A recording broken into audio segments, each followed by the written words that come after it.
Hello and welcome to computer awareness. इस video में एक काफ़ी बड़ा चैप्टर मैं कवर करूंगा और काफ़ी इम्पॉर्टेंट, ऑलमोस्ट 30 से 40% सिलेबस इसी चैप्टर में है। इसको बोलते हैं नेटवर्किंग एंड कम्युनिकेशन, और इसी चैप्टर में मैं इंटरनेट भी कवर करूंगा। सो नेटवर्किंग, कम्युनिकेशन और इंटरनेट तीनों इसमें डिटेल में कवर किए जाएंगे। सबसे पहले देखते हैं कंप्यूटर नेटवर्क क्या होता है। What is a computer network? Computer network is a collection of computers and devices which are connected via communicating devices and transmission media to enable transmission of meaningful data and information between them। मान लीजिए आप किसी computer net cafe में जाते हैं। Net cafe में वहाँ पर जो मेन पर्सन होता है उसके पास एक कंप्यूटर होता है और बहुत सारे केबिन बने हुए होते हैं। तो साइबर कैफ़े में जो ये केबिन बने हुए होते हैं, इनके अंदर जो इंटरनेट है वो मेन कंप्यूटर पे कनेक्टेड होता है और वहीं से सब में जाता है। कहने का मतलब ये है कि हर कंप्यूटर पे अलग अलग इंटरनेट नहीं लगा होता। हर कंप्यूटर पे एक ही जगह से इंटरनेट आ रहा होता है। इसी तरह अगर आप किसी कंपनी में देखते हैं, वहाँ पे हज़ारों वर्कर होते हैं जो कंप्यूटर पे काम करते हैं और वो सारे इंफॉर्मेशन शेयर करते हैं एक दूसरे के साथ, वो क्या काम कर रहे हैं, और जो इम्पोर्टेंट फाइल्स होती हैं वो सारे लोग आपस में शेयर कर पाते हैं।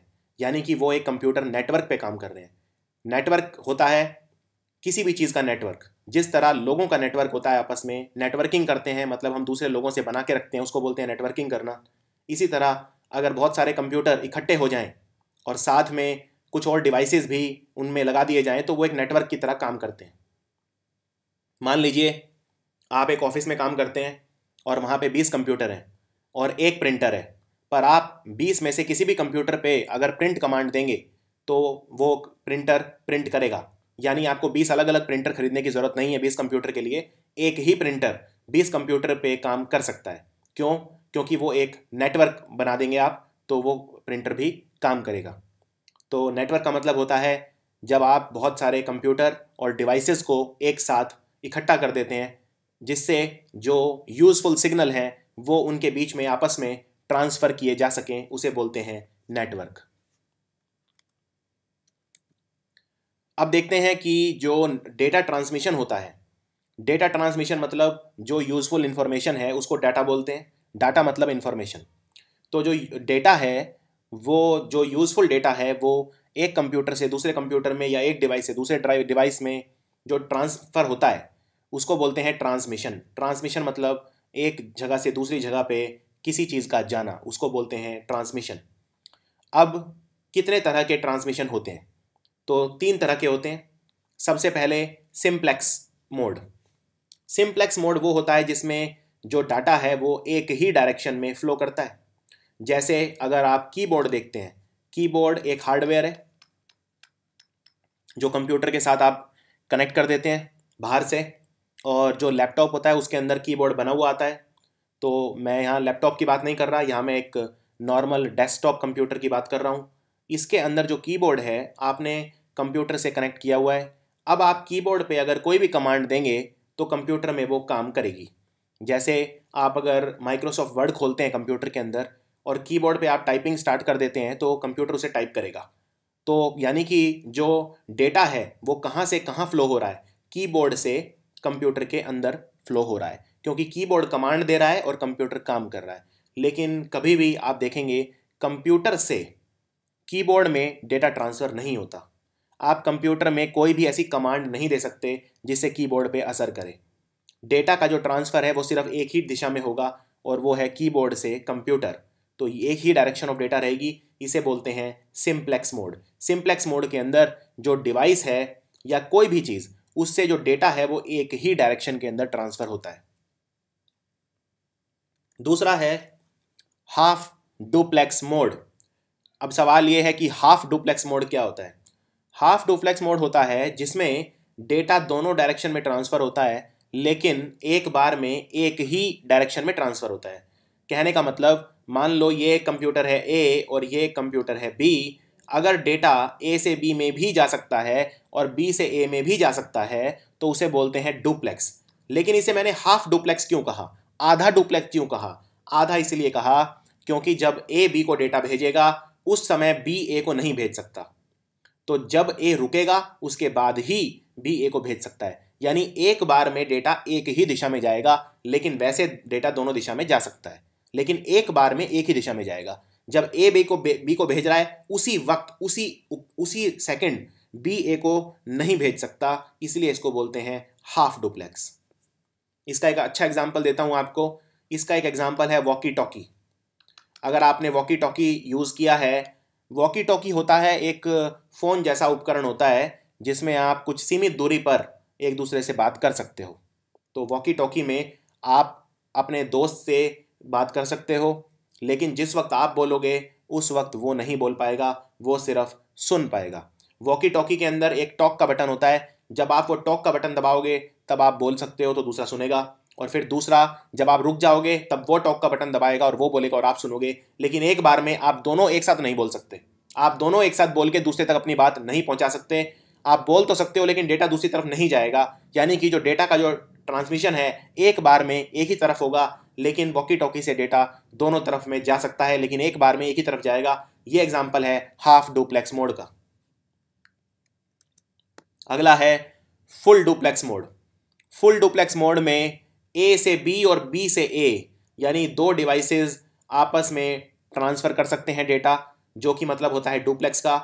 लेकिन ये फुल डुप्लेक्स है। फुल डुप्लेक्स का मतलब उसी मोमेंट पे ए भी बी में भेज सकता है और बी भी ए में डेटा भेज सकता है। मैं इसका एक बड़ा अच्छा आपको एग्जांपल देता हूँ। इसका एग्जांपल है टेलीफोन।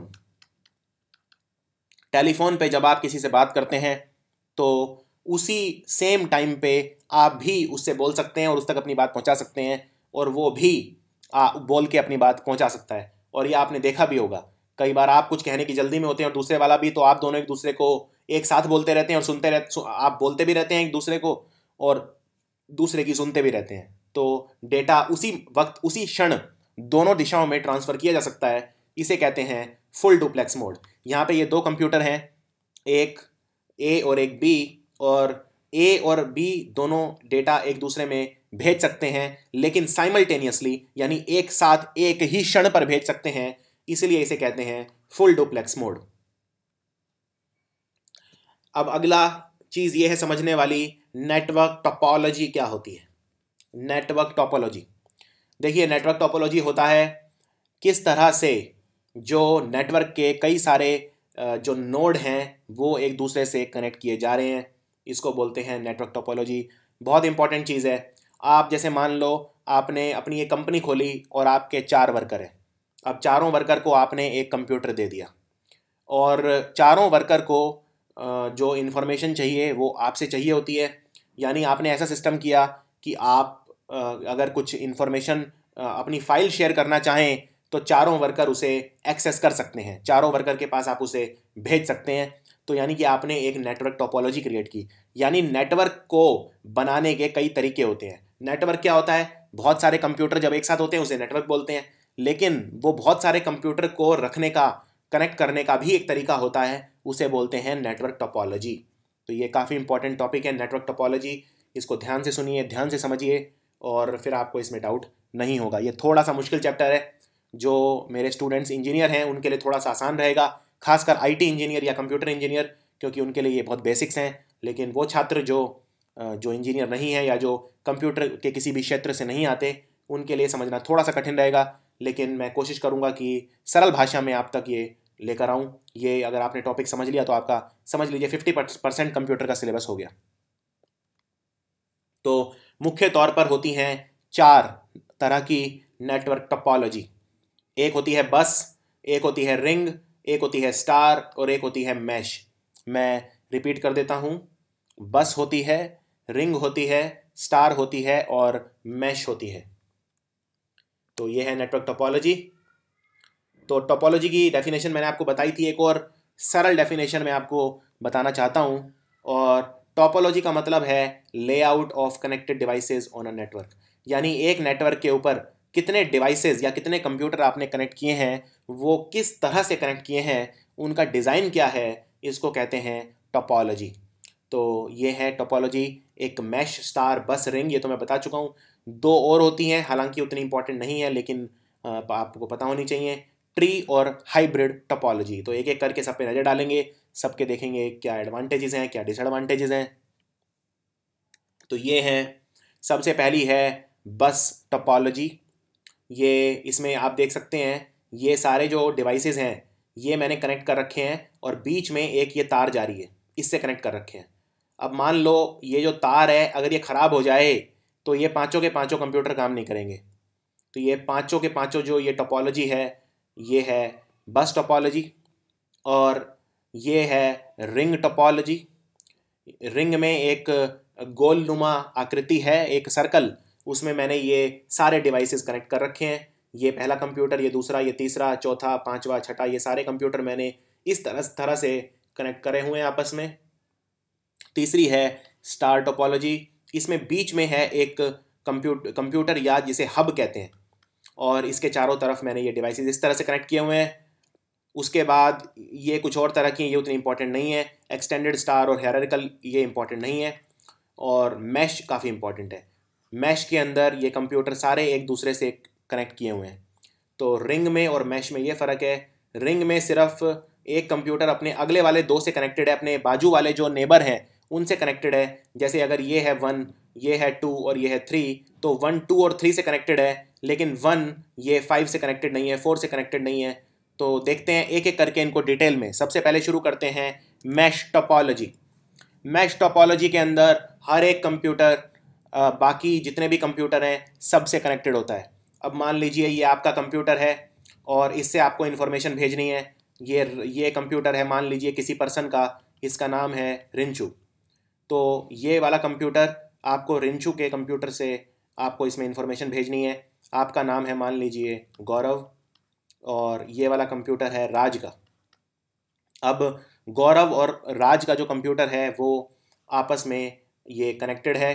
तो गौरव राज को इन्फॉर्मेशन कोई भी भेज सकता है और गौरव रिंचू को भी कोई इन्फॉर्मेशन भेज सकता है, क्योंकि गौरव और रिंचू का जो कंप्यूटर है वो भी कनेक्टेड है। इसी तरह गौरव मान लीजिए ये पर्सन है कोई डी, इसे भी भेज सकता है, और डी राज को भी भेज सकता है, डी रिंचू को भी भेज सकता है, डी, यानी सारे कंप्यूटर एक दूसरे से आपस में कनेक्टेड हैं। अब एक बात बताइए, अगर इस तरह से कंप्यूटर हमें ट्रांसफ़र करने हो, आपस में ट्रांसमिट करने हो, कनेक्ट करने हो, तो इसका एडवांटेज क्या है आप खुद ही सोच सकते हैं। मैश टोपोलॉजी, या आपने एक जाल, मैश मतलब होता है जाला, जैसे मकड़ी जाला बुनती है। अभी आपने जाला तो बुन दिया, सारे कंप्यूटर एक दूसरे से कनेक्ट कर दिए, लेकिन इसका एक नुकसान भी है। नुकसान ये है कि जो आपकी केबल लगेगी, जो तार लगेगी, बहुत ज़्यादा लगेगी, यानी ये काफ़ी कॉस्टली हो जाता है, क्योंकि इतनी सारी तारें आपको बिछानी पड़ेंगी कंप्यूटर को आपस में कनेक्ट करने के लिए। तो ये थोड़ा सा एक डिसएडवांटेज है इसका। लेकिन एडवांटेज क्या है? एडवांटेज ये है कि अगर मान लीजिए कोई कंप्यूटर ख़राब हो जाता है, मान लीजिए ये राज का कंप्यूटर ख़राब हो जाता है, तो बाकी के कंप्यूटरों पे कोई फ़र्क नहीं पड़ेगा, क्योंकि ये बाकी के आपस में एक दूसरे से कनेक्टेड है। तो ऐसा नहीं है कि राज की ज़रूरत किसे है, राज की ज़रूरत किसी को भी नहीं है, क्योंकि बाकी कंप्यूटर एकदम स्वतंत्र हैं। गौरव चाहे तो अभी भी रिंचू को, डी को या इस कंप्यूटर को, किसी को भी डेटा ट्रांसफ़र कर सकता है और उससे डेटा रिसीव भी कर सकता है। तो ये एडवांटेज और डिसएडवांटेज है। तो आइए नज़र मारते हैं। तो मैश टोपोलॉजी का मतलब होता है जहां हर डिवाइस एक पॉइंट टू पॉइंट लिंक होता है जिसका दूसरे डिवाइस के साथ, यानी सारे डिवाइस जब एक दूसरे से कनेक्टेड होते हैं उसको बोलते हैं मैश टोपोलॉजी। तो इसके एडवांटेजेस क्या क्या हैं? एडवांटेजेस हैं, सबसे पहला, they use dedicated link, so each link can only carry its own data load, so traffic problem can be avoided. इसमें जो ट्रैफिक प्रॉब्लम है वो नहीं होता है, क्योंकि जो जितने भी एक सारे लिंक हैं ये अपना डेटा खुद कैरी करते हैं, अपना डेटा लोड खुद कैरी करते हैं, इसलिए इसमें कोई ट्रैफिक प्रॉब्लम नहीं होता है। क्योंकि मान लीजिए ये कंप्यूटर आपने आपस में सारे कनेक्ट कर दिए हैं, तो ऐसा नहीं है कि किसी कंप्यूटर के ऊपर ज़्यादा लोड है, किसी कंप्यूटर के ऊपर कम लोड है। अगर इन्फॉर्मेशन इस कंप्यूटर से इस कंप्यूटर में आनी है तो ये आसानी से आ जाएगी, किसी के थ्रू नहीं आएगी। प्रॉब्लम तब होती है डेटा लोड की जब किसी दूसरे कंप्यूटर पे निर्भरता हो जाती है।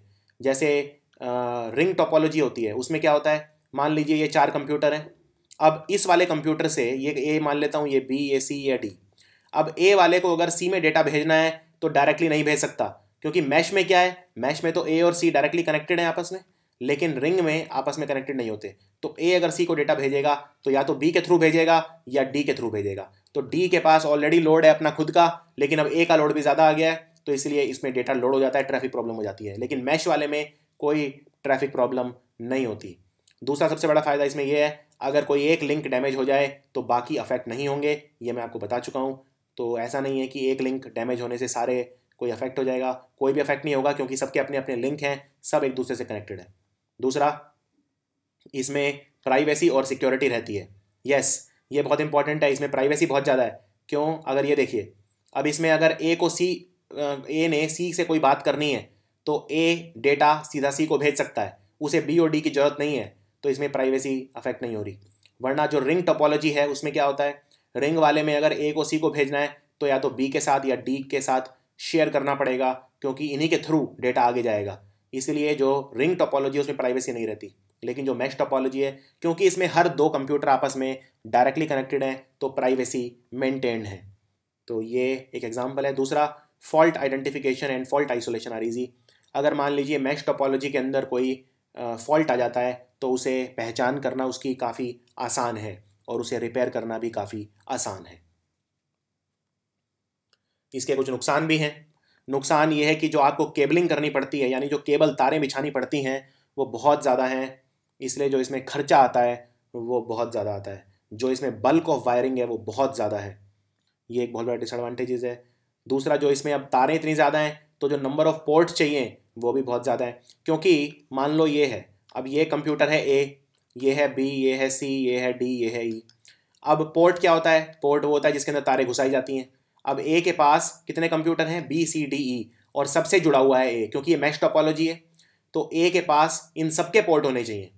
तो ए के पास ये जो तारें हैं इनको रिसीव करने के लिए 4 पोर्ट चाहिए। तो नंबर ऑफ़ तारें भी बहुत ज़्यादा हैं, नंबर ऑफ़ पोर्ट भी बहुत ज़्यादा हैं, इसलिए थोड़ा सा कॉम्प्लिकेटेड सिस्टम हो जाता है यहाँ पे, थोड़ा सा महंगा भी हो जाता है।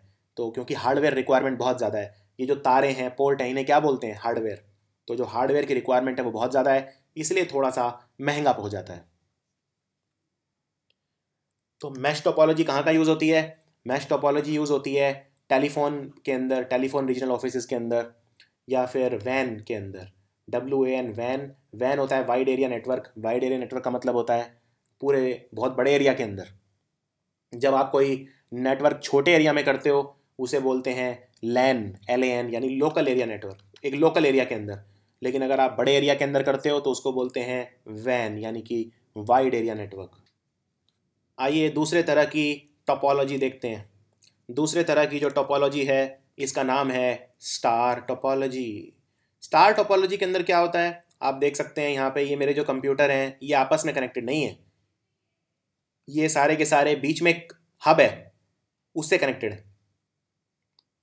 ये कंप्यूटर ए है, ये बी है, सी, डी और ई। यहाँ पे मैंने ज़रूरी नहीं है कि कंप्यूटर, मैं कोई डिवाइस भी कनेक्ट कर सकता हूँ, जैसे मैंने प्रिंटर कनेक्ट कर दिया। तो ये सारे के सारे जो हैं ये कंप्यूटर एक दूसरे से कनेक्टेड नहीं है, या जो डिवाइसेस हैं वो एक दूसरे से कनेक्टेड नहीं हैं। तो ये आपको याद रखना है, और इसको बोलते हैं स्टार टोपोलॉजी। इसमें स्टार टोपोलॉजी में क्वेश्चन अक्सर ये आता है कि बीच में क्या है जिससे सारे कनेक्ट होते हैं। इसको बोलते हैं हब, HUB, हब, यानी ये सारे कंप्यूटर एक हब से कनेक्टेड हैं। तो हब क्या होता है? हब होता है एक फिजिकल डिवाइस जिसके अंदर एक सेंट्रल कनेक्टिंग पॉइंट होता है, और जो जितने भी स्टार नेटवर्क टोपोलॉजी के अंदर डिवाइसेस हैं, कंप्यूटर हैं, वो जो कनेक्टिंग पॉइंट है वो उन सबसे कनेक्ट होता है। इसको बोलते हैं हब। तो स्टार टोपोलॉजी होती क्या है? यहाँ पे जैसा मैंने बताया, जो भी डिवाइस हैं उनका कनेक्शन होता है सिर्फ बीच में, जो सेंट्रल में जो कंट्रोलर है उससे, जिसको हब कहा जाता है। वो एक एक्सचेंज का काम करता है। आई रिपीट, एक्सचेंज का काम करता है। और इसका मतलब क्या है? इसका मतलब ये है, अब मान लीजिए ये आपने बना दिया एक, ये जो बीच में है ये है हब, ये है 4 कंप्यूटर A, B, C और D। अगर ए को डी के साथ कोई बात करनी है, कोई इंफॉर्मेशन एक्सचेंज करनी है, तो वो हब के थ्रू करेगा। यानी कि हब जो है वो एक एक्सचेंज का काम करता है। अगर ए और बी को आपस में इंफॉर्मेशन एक्सचेंज करनी है तो वो भी हब के थ्रू करेंगे, ए और सी को करनी है वो भी हब के थ्रू करेंगे, सी और बी को करनी है तो भी, सी और डी को करनी है तो भी। तो किसी भी दो डिवाइसेस को आपस में अगर इंफॉर्मेशन एक्सचेंज करनी है तो सारी हब के थ्रू जाएगी। यानी हब एक तरह का एक्सचेंज का काम करता है। जो इंडिविजुअल डिवाइसेस हैं या कंप्यूटर हैं उनके बीच में डायरेक्ट ट्रैफिक नहीं होता है, सारा का सारा ट्रैफिक होता है हब के थ्रू। सो ट्रांसमिशन या traffic are occurred only through the central hub. तो ये आपको याद रखना है। तो इसके फ़ायदे क्या हैं और नुकसान क्या है? फ़ायदा तो ये है, आपको इतनी ज़्यादा तारें नहीं बिछानी, तो लेस एक्सपेंसिव है, खर्चा कम आता है स्टार टोपोलॉजी के अंदर, क्योंकि जो हर डिवाइस है वो सिर्फ हब से कनेक्टेड है। जितने भी डिवाइस हैं सिर्फ हब से कनेक्टेड हैं, एक दूसरे से कनेक्ट नहीं है। इसको तारें कम बिछानी है, केबलिंग कम करनी है, पोर्ट्स की ज़रूरत कम है, इंस्टॉलेशन आसान है, कन्फिग्रेशन आसान है, केबलिंग कम चाहिए, मैश के मुकाबले कम चाहिए। और अगर एक लिंक फेल हो जाए तो सिर्फ वही वाला अफेक्ट होगा, बाकी अफेक्ट नहीं होंगे। क्यों अफेक्ट नहीं होंगे? मान लीजिए ये वाला कंप्यूटर फेल हो जाता है, ठीक है, तो इन तीनों की सेहत पे कोई फ़र्क नहीं पड़ेगा, ये अपना काम कर रहे हैं क्योंकि हब से कनेक्टेड है, तो जो भी इन्हें इन्फॉर्मेशन चाहिए या जो भेजनी है ये हब को दे सकते हैं। तो ये आसान है। इसमें भी जो फॉल्ट है वो आइडेंटिफाई करना आसान है। अगर कोई ख़राबी हो जाती है तो उसे रिपेयर करना आसान है, उसे आइडेंटिफाई करना आसान है। तो ये आपको याद रखना है। एक और इसमें फ़ायदा है, अगर मान लो मैं किसी कंप्यूटर को रिमूव कर दूं तो भी बाकियों पे कोई फ़र्क नहीं पड़ेगा, कोई डेटा इंटरप्ट नहीं होगा। डिसएडवांटेज क्या है? डिसएडवांटेज ये है कि ये टोपोलॉजी जो है इसमें थोड़ी सी डिपेंडेंसी हो जाती है। किसके ऊपर? मान लो अगर ये बीच वाला हब ख़राब हो जाए तो सारा ख़त्म खेल, क्योंकि सब इसी से कनेक्टेड है। मान लो मैंने 8 कंप्यूटर कनेक्ट कर दिए इस तरह से, 1 2 3 4 5 6 7 8, और बीच में सारे हब से कनेक्टेड हैं। अगर मान लो हब ही ख़राब हो जाए, यानी जो मेन सर्वर है बीच में, अब वो डिपेंड करता है, हब कुछ भी हो सकता है। हब एक सर्वर की तरह भी काम कर सकता है या सिर्फ एक इंफॉर्मेशन एक्सचेंज की तरह भी काम कर सकता है। अब अगर बीच वाला हब अगर ख़राब हो जाए तो उस पर डिपेंडेंसी बहुत ज़्यादा है। अगर हब ख़राब हो जाए तो पूरा का पूरा सिस्टम डेड हो जाएगा, पूरा का पूरा सिस्टम ख़राब हो जाएगा। तो ये आपको याद रखना है। और ये भी जो स्टार टोपोलॉजी है, एक नुकसान हो रहा है इसका, थोड़ी सी ये और ज़्यादा थोड़ी सी इसमें भी कॉम्प्लिकेटेड है। कॉम्प्लिकेटेड मैश के मुकाबले तो आसान है, क्योंकि मैश में तो बहुत ही ज़्यादा कॉम्प्लिकेटेड होती है, इतनी सारी तारें बिछाई होती हैं, लेकिन ये भी थोड़ी सी कॉम्प्लिकेटेड है कंपेयर टू जो और आसान टोपोलॉजी हैं जो मैं बताऊंगा, जैसे रिंग टोपोलॉजी और बस टोपोलॉजी। तो ये यूज़ कहाँ पे होती है स्टार? ये यूज़ होती है हाई स्पीड लैन के अंदर, और बेसिकली लैन के अंदर यूज़ होती है, लोकल एरिया नेटवर्क के अंदर ये यूज़ की जाती है। अगला है बस टोपोलॉजी। बस टोपोलॉजी क्या होती है? ये देखिए फोटो, बस टोपोलॉजी। बस टोपोलॉजी के अंदर ये सारे लाइन से बिछाए होते हैं, एक ही लाइन के अंदर सारे बिछाए हुए होते हैं। तो ये इसमें जो सारा कम्युनिकेशन होता है वो बीच के लाइन से होता है, यानी सेंट्रल केबलिंग होती है, और उससे सारे डिवाइसेस कनेक्ट होते हैं। इसमें आप देख सकते हैं ये जो बीच में लाइन है, मैं आपको ये मार्क करके दिखाता हूँ, थोड़ा सा ध्यान से सुनिए। ये बस टोपोलॉजी क्या है? ये इसमें बहुत सारे कंप्यूटर कनेक्ट कर दिए मैंने, और ये जो बीच वाली लाइन है, ये देखिए, ये बीच वाली लाइन है, ये वाली, ये सारे इससे कनेक्टेड हैं। अब अगर ये बीच वाली लाइन में कोई फॉल्ट आ जाए तो ये सारा डेड हो जाएगा सिस्टम। तो इसमें और दूसरी बात इसमें, जैसे ये कंप्यूटर है ए, ये है बी, ये है सी, ये है डी, ये है ई, और ये है एफ। अब इसमें देखिए डेटा इंटरप्शन बहुत ज़्यादा हो जाता है, ट्रैफिक बहुत ज़्यादा हो जाता है। क्यों? मान लो ए को सी को इन्फॉर्मेशन भेजनी है, तो ए क्या करेगा? सेंटर की केबल में छोड़ देगा। ए और सी के बीच डायरेक्ट कनेक्शन तो कोई है नहीं, तो सारा कनेक्शन इसी केबल के थ्रू है। तो ए क्या करेगा? ए इस तार के अंदर अपना नेटवर्क छोड़ देगा, अपना कनेक्शन छोड़ देगा। तो ए ने जो इन्फॉर्मेशन भेजनी है वो ये जा रही है, ऐसे ये जा रही है। उसी टाइम पे मान लो बी को, एफ को कोई इन्फॉर्मेशन भेजनी है, तो बी क्या करेगा? बी भी इसमें छोड़ देगा। यानी जो दो इन्फॉर्मेशन है आपस में क्लैश कर जाएंगी, आपस में एक दूसरे को इंटरप्ट करेंगी, ओवरलैप करेंगी, और डेटा जो है, डेटा की क्वालिटी गिर जाएगी। तो ये एक और बड़ा डिसएडवांटेज है इसके अंदर, बस टोपोलॉजी के अंदर। तो देखते हैं बस टोपोलॉजी के एडवांटेज और डिसएडवांटेज क्या क्या है। तो पहले देखते हैं बस टोपोलॉजी होती क्या है। तो बस टोपोलॉजी भी मल्टी पॉइंट होती है, यानी इसमें बहुत सारे जो पॉइंट्स होते हैं जिससे सारा कनेक्शन होता है। जैसे ये बीच की लाइन है और ये सारे इसमें कनेक्शन है, तो ये है बस टोपोलॉजी। यहाँ पे एक लॉन्ग केबल होती है जो एक रीढ़ की हड्डी का काम करती है, जिसमें सारे लिंक कनेक्ट होते हैं। तो ये जो है, ये है वो रीढ़ की हड्डी सबकी, ये है वो लॉन्ग केबल, सेंट्रल केबल भी इसे कहा जाता है। दूसरी बात, ये वाला जो लाइन है, मान लो ये एक कंप्यूटर है, तो ये वाला जो लाइन है इसे बोलते हैं ड्रॉप लाइन। तो ड्रॉप लाइन होता है जो सेंट्रल केबल और कंप्यूटर को आपस में कनेक्ट करती है, यानी ये है ड्रॉप लाइन। अगर मान लो ये ड्रॉप लाइन में कोई खराबी आ जाए एक कंप्यूटर की तो बाकी कंप्यूटर अफेक्ट नहीं होंगे, लेकिन अगर सेंट्रल लाइन में कोई खराबी आ जाए तो सारे बंद हो जाएंगे। फिर देखते हैं टैप। तो tap is the splitter that cut the main link. तो जो मेन लिंक है उसको स्प्लिट करता है, ये एक स्प्लिटर का काम करता है जो कट करता है मेन लिंक को, और इससे एक device, this allows only one device to transmit at a time. तो ये आपको याद रखना है। मैंने जैसा आपको बताया था, अब बस टोपोलॉजी, पहले मैं आपको ये फ़ोटो दिखाता हूँ। मान लो ये जो डिवाइस है ये वाला, ये इस कंप्यूटर को भेज रहा है कुछ, उसी टाइम पे ये भेज रहा है सी, सी को भी कोई इस कंप्यूटर को कुछ भेजना है। तो ये दोनों भेज रहे हैं, लेकिन एक बार में एक ही भेज पाए, दोनों एक साथ ना भेज पाएँ, क्योंकि दोनों भेजेंगे तो डेटा करप्ट हो जाएगा और ओवरलैप करेगा, एक दूसरे के ऊपर मिल जाएगा। तो इसके लिए यूज़ होता है टैप। टैप क्या करता है, टैप पढ़िए क्या करता है, टैप एक स्प्लिटर का काम करता है जो मेन लिंक को कट कर देता है। So tap is the splitter that cuts the main link, और इससे जो डेटा है वो एक ही डिवाइस एक बार में ट्रांसफ़र कर पाता है। तो ये एक और एडवांटेज, ये एक और आप देख सकते हैं इसके अंदर। ये वाली जो लाइन है, ये जो बीच में तार देख रहे हैं आप, ये है सेंट्रल केबल, और ये वाली जो है ये है ड्रॉप लाइन। और ये ड्रॉप लाइन जब सेंट्रल केबल से जहाँ कनेक्ट होती है इसे बोलते हैं टी कनेक्टर या टोपोलॉजी कनेक्टर। सो बस टोपोलॉजी के एडवांटेज क्या है? बस टोपोलॉजी के एडवांटेज हैं, इसमें एक तो तार बहुत कम बिछानी पड़ती है, खर्चा बहुत कम लगता है। दूसरा, इसे इंस्टॉल करना बहुत आसान है क्योंकि ये बहुत ही सिंपल है। डिसएडवांटेज बहुत सारे हैं। डिसएडवांटेज क्या है? डिसएडवांटेज ये है सबसे बड़ा, तो अगर जो सेंट्रल लाइन है उसमें कोई ख़राबी आ जाए, सेंट्रल केबल जिसे रीढ़ की हड्डी कहते हैं, तो सारे के सारे ट्रांसमिशन ख़त्म हो जाएंगे। यानी सारे कंप्यूटर्स के बीच में जो आपस में जो डेटा ट्रांसफ़र हो रहा है वो नहीं हो पाएगा अगर सेंट्रल लाइन में कोई ख़राबी आ जाए तो। दूसरा, इसमें कमी कहाँ पे है, पूरे सिस्टम में ख़राबी कहाँ पे है वो पहचानना मुश्किल है, क्योंकि अगर मान लीजिए सी में डेटा नहीं आ रहा ए से, तो ये पता करना बहुत मुश्किल है कि ए से सी के बीच में विकार कहाँ पे है, क्योंकि ए और सी डायरेक्टली कनेक्टेड नहीं है, बीच में और भी बहुत सारे इनके बीच में डिवाइस आ सकते हैं, तो सब में देखना पड़ेगा।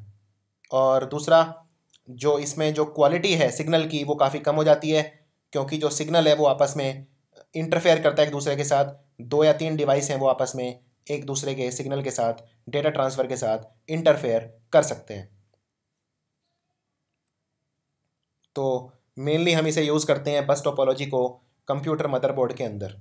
मोस्ट कंप्यूटर मदरबोर्ड्स उसके अंदर बस टोपोलॉजी यूज़ होती है। अगली है रिंग टोपोलॉजी। रिंग टोपोलॉजी क्या होती है? रिंग टोपोलॉजी होती है एक सर्कल में कनेक्ट कर रखे हैं कंप्यूटर।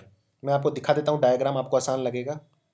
ये देखिए, ये मेरे जो कंप्यूटर हैं मैंने इन्हें एक सर्कल में कनेक्ट कर दिया। अब मान लीजिए ये वाला कंप्यूटर है ए, ये वाला है बी, और ये वाला है सी, ये है डी, और ये है ई, और ये है एफ। अब इसके अंदर जो डेटा है वो ए से डी में ट्रांसफ़र नहीं होगा, पहले ए से सी में जाएगा और फिर डी में जाएगा। इसमें जो डेटा है वो एक ही डायरेक्शन में ट्रांसफ़र होता है। मैं रिपीट कर रहा हूँ, डेटा है वो एक ही डायरेक्शन में ट्रांसफ़र होता है, 2 डायरेक्शन में नहीं होता है। वो डिपेंड करता है आपका जो डेटा की डायरेक्शन है वो क्या है। मान लो डेटा का सोर्स ये है, तो ये है मेरा डेटा सोर्स। अब यहाँ से ये मेरा जो मेन सर्वर है, मान लो इसने डेटा ऐसे भेजा है, ऐसे, तो ये ऐसे ही जाएगा, यानी कि क्लॉकवाइज डायरेक्शन में जाएगा। और अगर ये ऐसे भेजता है तो ऐसे ही जाएगा। यानी ए जो है, ए का जो मैक्सिमम कनेक्शन है वो बी और सी से है, और ए से डेटा सी में जाएगा। अगर ए से बी में जाना है तो पूरा घूम के जाएगा।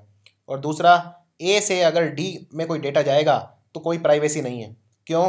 क्योंकि ए से डेटा सी में जाएगा, तो पहले सी शेयर करेगा डेटा को और सी फिर आगे डी को भेजेगा, यानी इसमें प्राइवेसी कम होती है। इसी इसी तरह से ए जो है ए से बी में जा सकता है, लेकिन ए से सी में नहीं जा सकता। तो ये है रिंग टोपोलॉजी। एक और दिक्कत है इसके अंदर, अगर मान लो ये कोई भी इनमें से एक कंप्यूटर ख़राब हो जाए तो क्या होगा?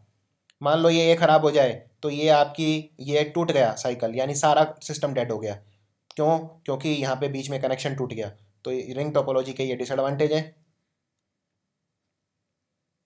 सो इसमें जो सिग्नल है रिंग टोपोलॉजी के अंदर, जैसा मैंने बताया, जो डिवाइसेस हैं वो एक रिंग, एक गोल नुमा प्रवृत्ति उसकी शेप में जो है, आकृति उसके होते हैं, और इसके अंदर जो सिग्नल है वो पास होता है एक डायरेक्शन के अंदर डिवाइस टू डिवाइस, और फिर वो अपनी डेस्टिनेशन पर पहुंच जाता है। और जो हर डिवाइस है उसके पास एक रिपीटर होता है जो डेटा की क्वालिटी को गिरने नहीं देता, उसको फिर से बढ़ा देता है। और जब एक डिवाइस को इसमें सिग्नल मिलता है तो वो दूसरे डिवाइस में भेजता है, और रिपीटर जो है वो डेटा को रीजनरेट करता है और फिर उसे पास कर देता है। तो ये आपको याद रखना है। तो ये एक और देख सकते हैं आप इसके अंदर, ये एक ही डायरेक्शन में डेटा जाएगा, इसमें क्लॉकवाइज जा रहा है। सो इसके एडवांटेज और डिसएडवांटेज देखते हैं। एडवांटेज तो आसान है, इंस्टॉल करना आसान है, तार वार उतनी नहीं है इसके अंदर, कॉन्फ़िगर करना आसान है, इंस्टॉल करना आसान है, और कहाँ पे फॉल्ट है ये देखना आसान है। डिसएडवांटेज क्या है? डिसएडवांटेज क्या है? यूनी डायरेक्शनल, एक ही डायरेक्शन में ट्रैफिक है। अगर ये कंप्यूटर ए है, ये बी है, तो ए बी को भेज सकता है, बी ए को नहीं भेज सकता, और बी ए को भेजेगा तो पूरा घूम के आएगा डेटा। और दूसरा, break in a single ring can break entire network. अगर इसमें रिंग में कहीं भी कोई विकार आ जाए तो सारा नेटवर्क डेड हो जाएगा। तो ये डिसएडवांटेज है रिंग टोपोलॉजी का। तो रिंग टोपोलॉजी यूज़ होती है जनरली हाई स्पीड लैन के अंदर, और ये यूज़ होती है ऑफिस बिल्डिंग के अंदर। हाई स्पीड लैन वगैरह में यूज़ नहीं होती ये, हाई स्पीड लैन वगैरह में बिल्कुल भी यूज़ नहीं होती, और हाई स्पीड लैन की वजह से ये काफ़ी कम पॉपुलर हो गई है। रिंग टोपोलॉजी के नुकसान इतने ज़्यादा हैं, आजकल इसे कोई यूज़ नहीं करता, तो बस कुछ ऑफिस बिल्डिंग में या स्कूल कैंपस वगैरह में इसे यूज़ करते हैं। अगली है ट्री टोपोलॉजी। ट्री टोपोलॉजी वगैरह इन पे कोई क्वेश्चन खास नहीं आते, ये बस एक आप याद रख लो, जब आपने स्टार टोपोलॉजी और बस टोपोलॉजी इनको मिला दिया तो उसको बोलते हैं ट्री टोपोलॉजी। यानी ये स्टार भी है और बस भी है, इसको बोलते हैं star topology, star tree topology, star बस टोपोलॉजी, यानी कि ट्री टोपोलॉजी। मैं रिपीट करता हूँ, इसे बोलते हैं ट्री टोपोलॉजी, जिसका दूसरा नाम है स्टार बस टोपोलॉजी, क्योंकि इसमें स्टार भी और बस भी है। अब ये देखिए, ये इसके अंदर ये स्टार भी है और बस भी है। बस कैसे है? ये देखिए, ये 1 2 3 4 5 6 और 7, ये जो 7 कंप्यूटर हैं बाहर वाले, ये एक लाइन में है जैसे बस टोपोलॉजी के अंदर होते हैं, और ये इनकी ब्रांचिंग की हुई है स्टार की तरह। जैसे ये 3 कंप्यूटर जो हैं, ये 4 कंप्यूटर, आप सिर्फ इतना ले लीजिए, इनमें ये कंप्यूटर हब का काम करेगा और ये चारों से जुड़े हुए हैं। इसी तरह आप ये वाला देख लीजिए, इसमें ये वाला हब का काम करेगा और ये 1 2 और 3 से जुड़े हुए हैं। इसी तरह आप ये वाला कंप्यूटर देख लीजिए, इससे ये वाला और ये वाला जुड़े हुए हैं, ये 3 हब का काम कर रहा है। तो इसमें ये हब भी है और ये बस भी है, यानी कि स्टार भी है और बस भी है, यानी स्टार बस टोपोलॉजी, यानी कि ट्री टोपोलॉजी। अब है हाइब्रिड टोपोलॉजी। हाइब्रिड टोपोलॉजी होती है जिसमें सारी की सारी टोपोलॉजी होती हैं, उसको बोलते हैं हाइब्रिड टोपोलॉजी।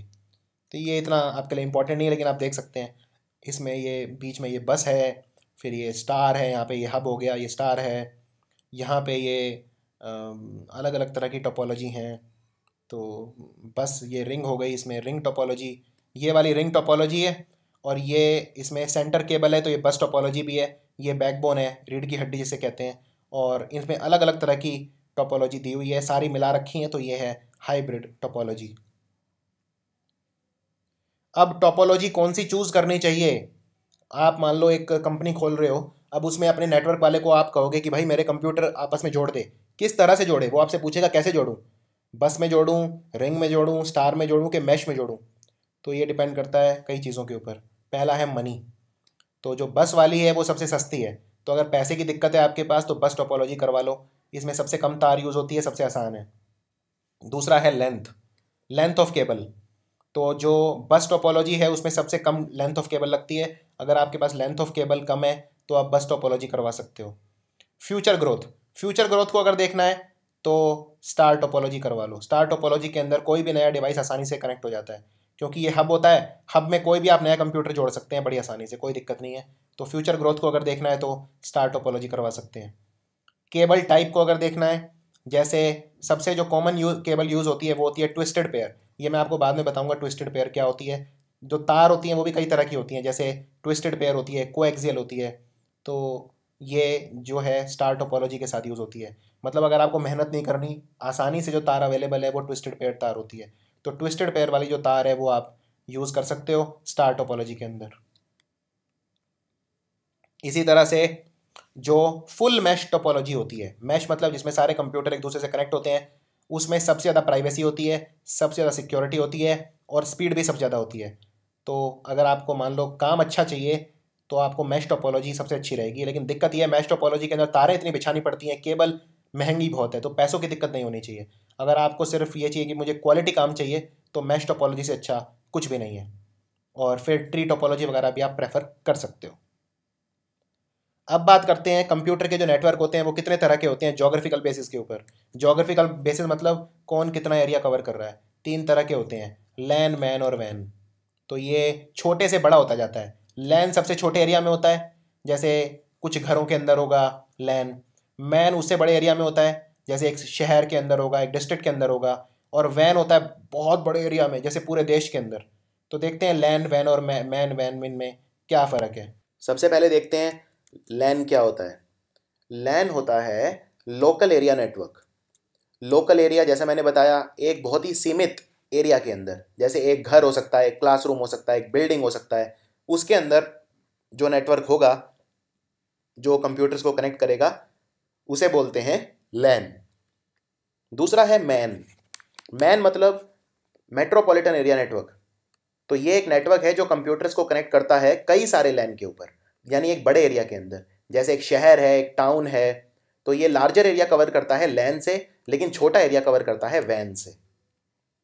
और वैन होता है वाइड एरिया नेटवर्क।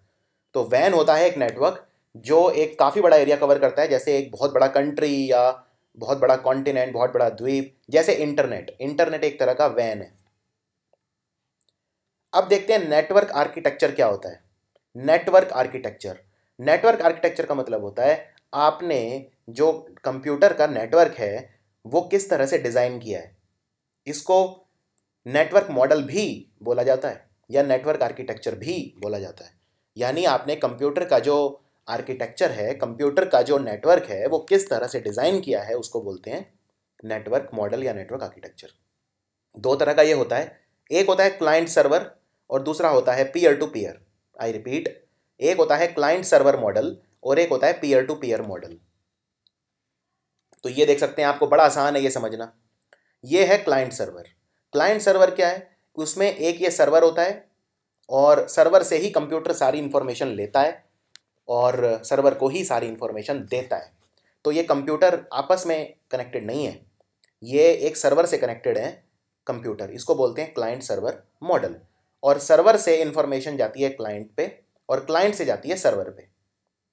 और एक होता है peer to peer. Peer to peer एक मैश तरह का सिस्टम होता है। जैसे आपने मैश टोपोग्राफी पढ़ी थी, तो मैश टोपोग्राफी के अंदर क्या था, ये जो पीयर टू पीयर के अंदर, पीयर मतलब क्या होता है वैसे, पीयर मतलब होता है फ्रेंड। जैसे कई बार आपने अंग्रेजी में वर्ड सुना होगा पीयर प्रेशर। पीयर प्रेशर मतलब जो आपके साथ पढ़ने वाले हैं उनका प्रेशर, तो आपके साथ जो पढ़ते हैं आपके फ्रेंड्स। उसी तरह पीयर के अंदर, जैसे जो क्लाइंट सर्वर है इसके अंदर एक होता है बॉस और बाकी होते हैं उसकी आज्ञा मानने वाले, उसका ऑर्डर मानने वाले। तो सर्वर है बॉस और ये जो क्लाइंट हैं ये हैं उनके सबऑर्डिनेट, यानी उनकी आज्ञा मानने वाले ये। लेकिन सारा जो कंट्रोल है वो सर्वर के पास है।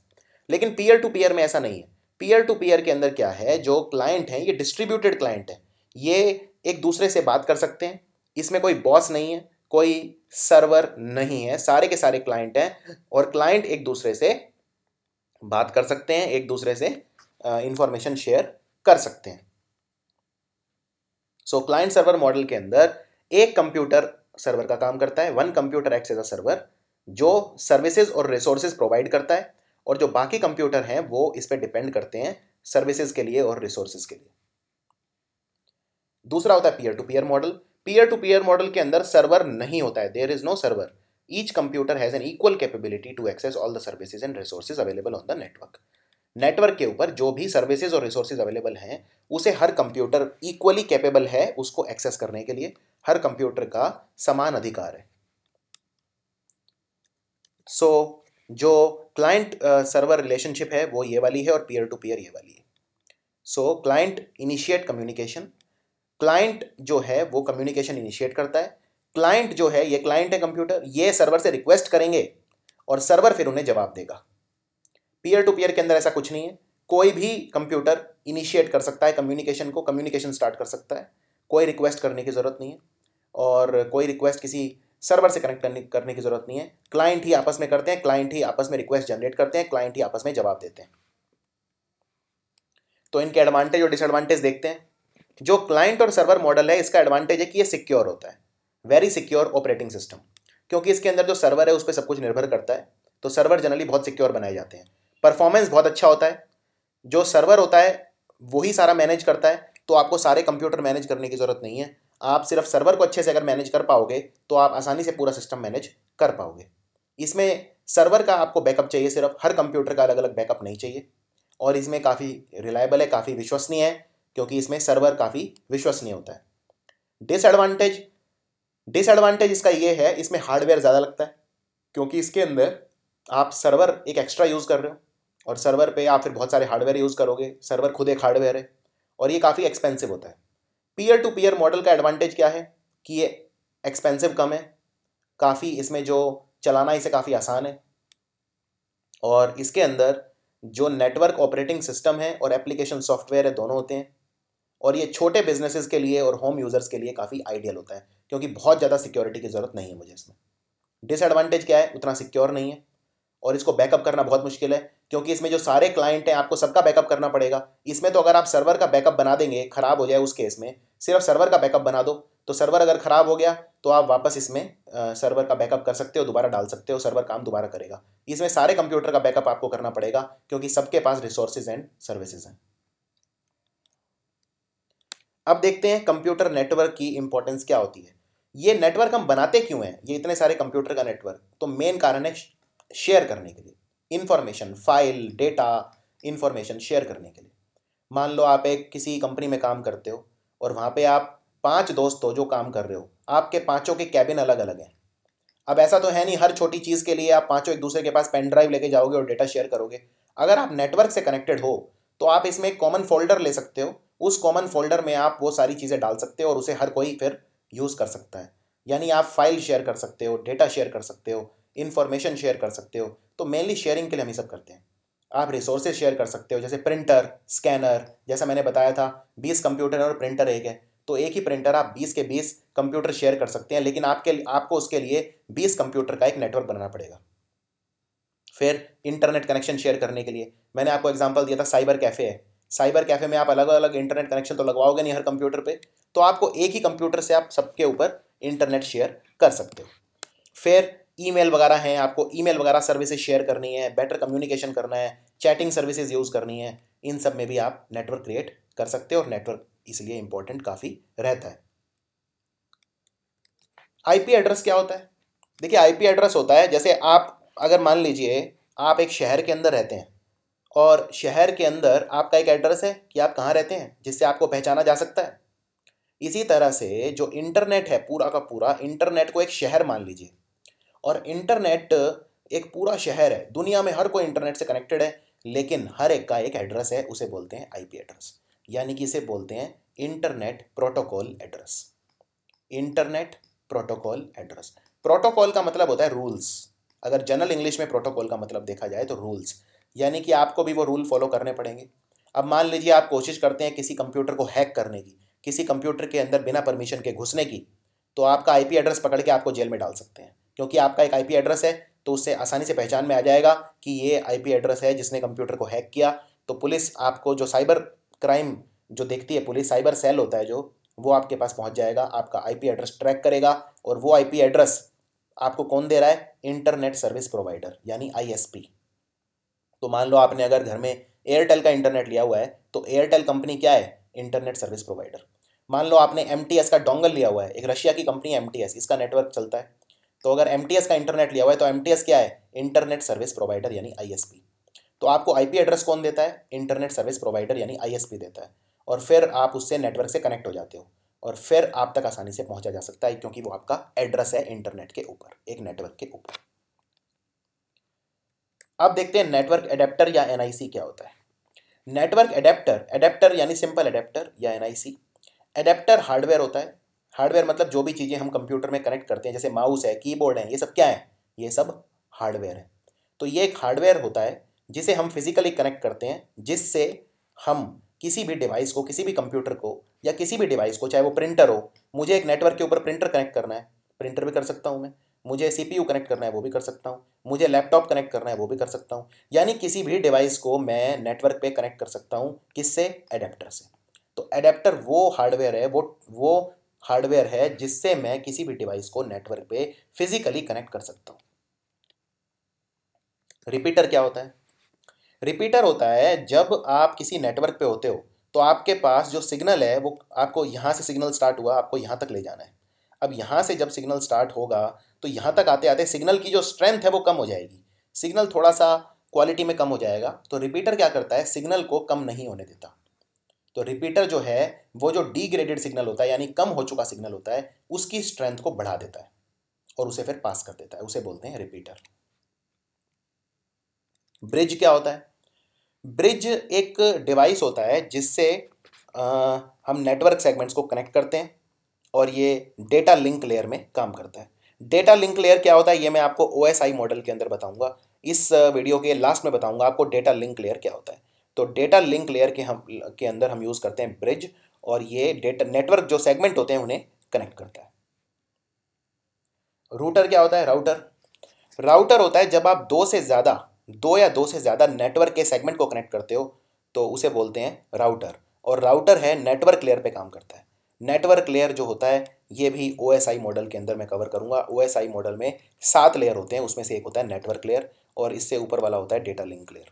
तो ये जो राउटर है ये किसको कनेक्ट करता है? ये दो या दो से ज़्यादा नेटवर्क सेगमेंट्स को कनेक्ट करता है। गेटवे क्या होता है? गेटवे एक कंप्यूटर होता है जिसके अंदर एक गेटवे सॉफ्टवेयर होता है जो दो अलग अलग तरह के नेटवर्क को कनेक्ट करवा पाता है।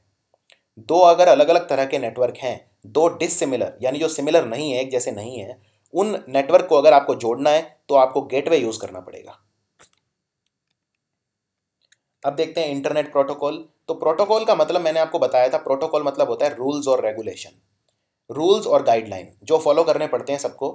तो जो कंप्यूटर होते हैं वो किसी भी नेटवर्क पे जब कनेक्ट होते हैं तो उनको कुछ रूल्स फॉलो करने पड़ते हैं, तभी वो कम्युनिकेट कर पाएंगे, तभी वो डेटा शेयर, इन्फॉर्मेशन शेयर कर पाएंगे। उन्हें बोलते हैं इंटरनेट प्रोटोकॉल।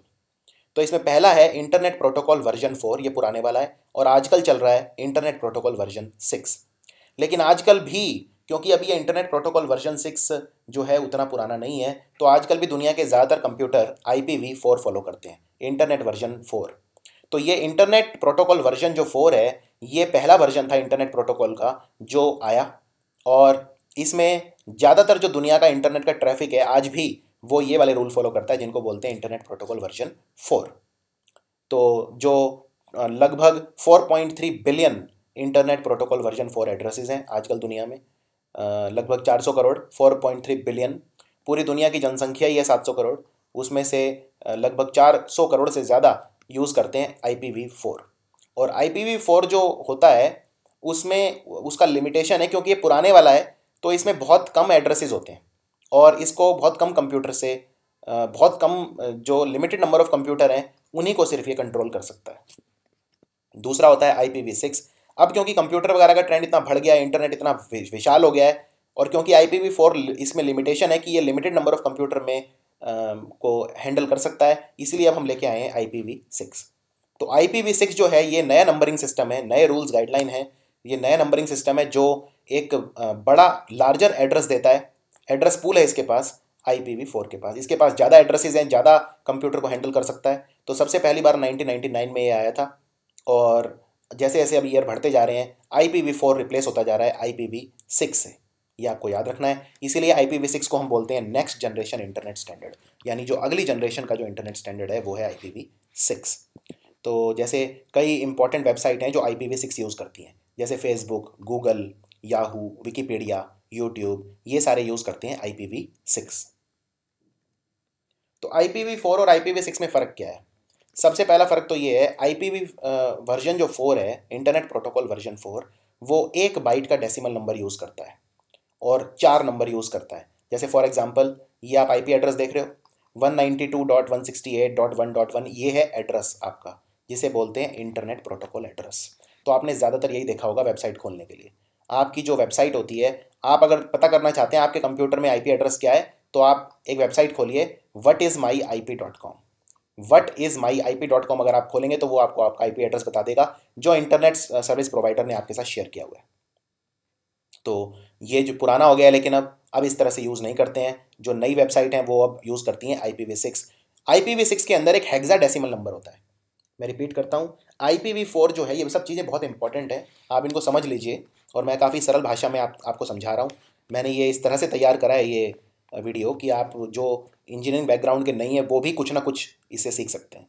तो जो वर्जन 4 है, इसका ये जो एड्रेस देता है ये इस तरह का देता है। इसमें ये डॉट होते हैं बीच में और 4 नंबर होते हैं, पहला नंबर, दूसरा नंबर, तीसरा नंबर, चौथा नंबर, और चारों अलग अलग होते हैं डॉट से। ये बीच में डॉट देख रहे हैं, तो ये है इंटरनेट प्रोटोकॉल वर्जन 4 और इसको बोलते हैं आईपी एड्रेस। लेकिन जो इंटरनेट प्रोटोकॉल वर्जन 6 है वो हेक्साडेसिमल नंबर यूज़ करता है, हेक्साडेसिमल नंबर, और वो बीच में सेपरेट होते हैं कोलोन से। 2 डॉट जब हम लगा देते हैं इनको कोलोन कहा जाता है, COLON, कोलोन। तो जैसे फॉर एग्जांपल अब ये देख सकते हैं आप, ये एक नंबर है, ये दूसरा है, ये तीसरा, चौथा, ये पांचवा। तो ऐसे इसमें हेक्साडेसिमल नंबर हम यूज़ करते हैं और इनको बीच में हम सेपरेट करते हैं कोलोन से। जो पैकेट साइज होता है इंटरनेट प्रोटोकॉल वर्जन 4 में वो होता है सिर्फ 576 बाइट्स।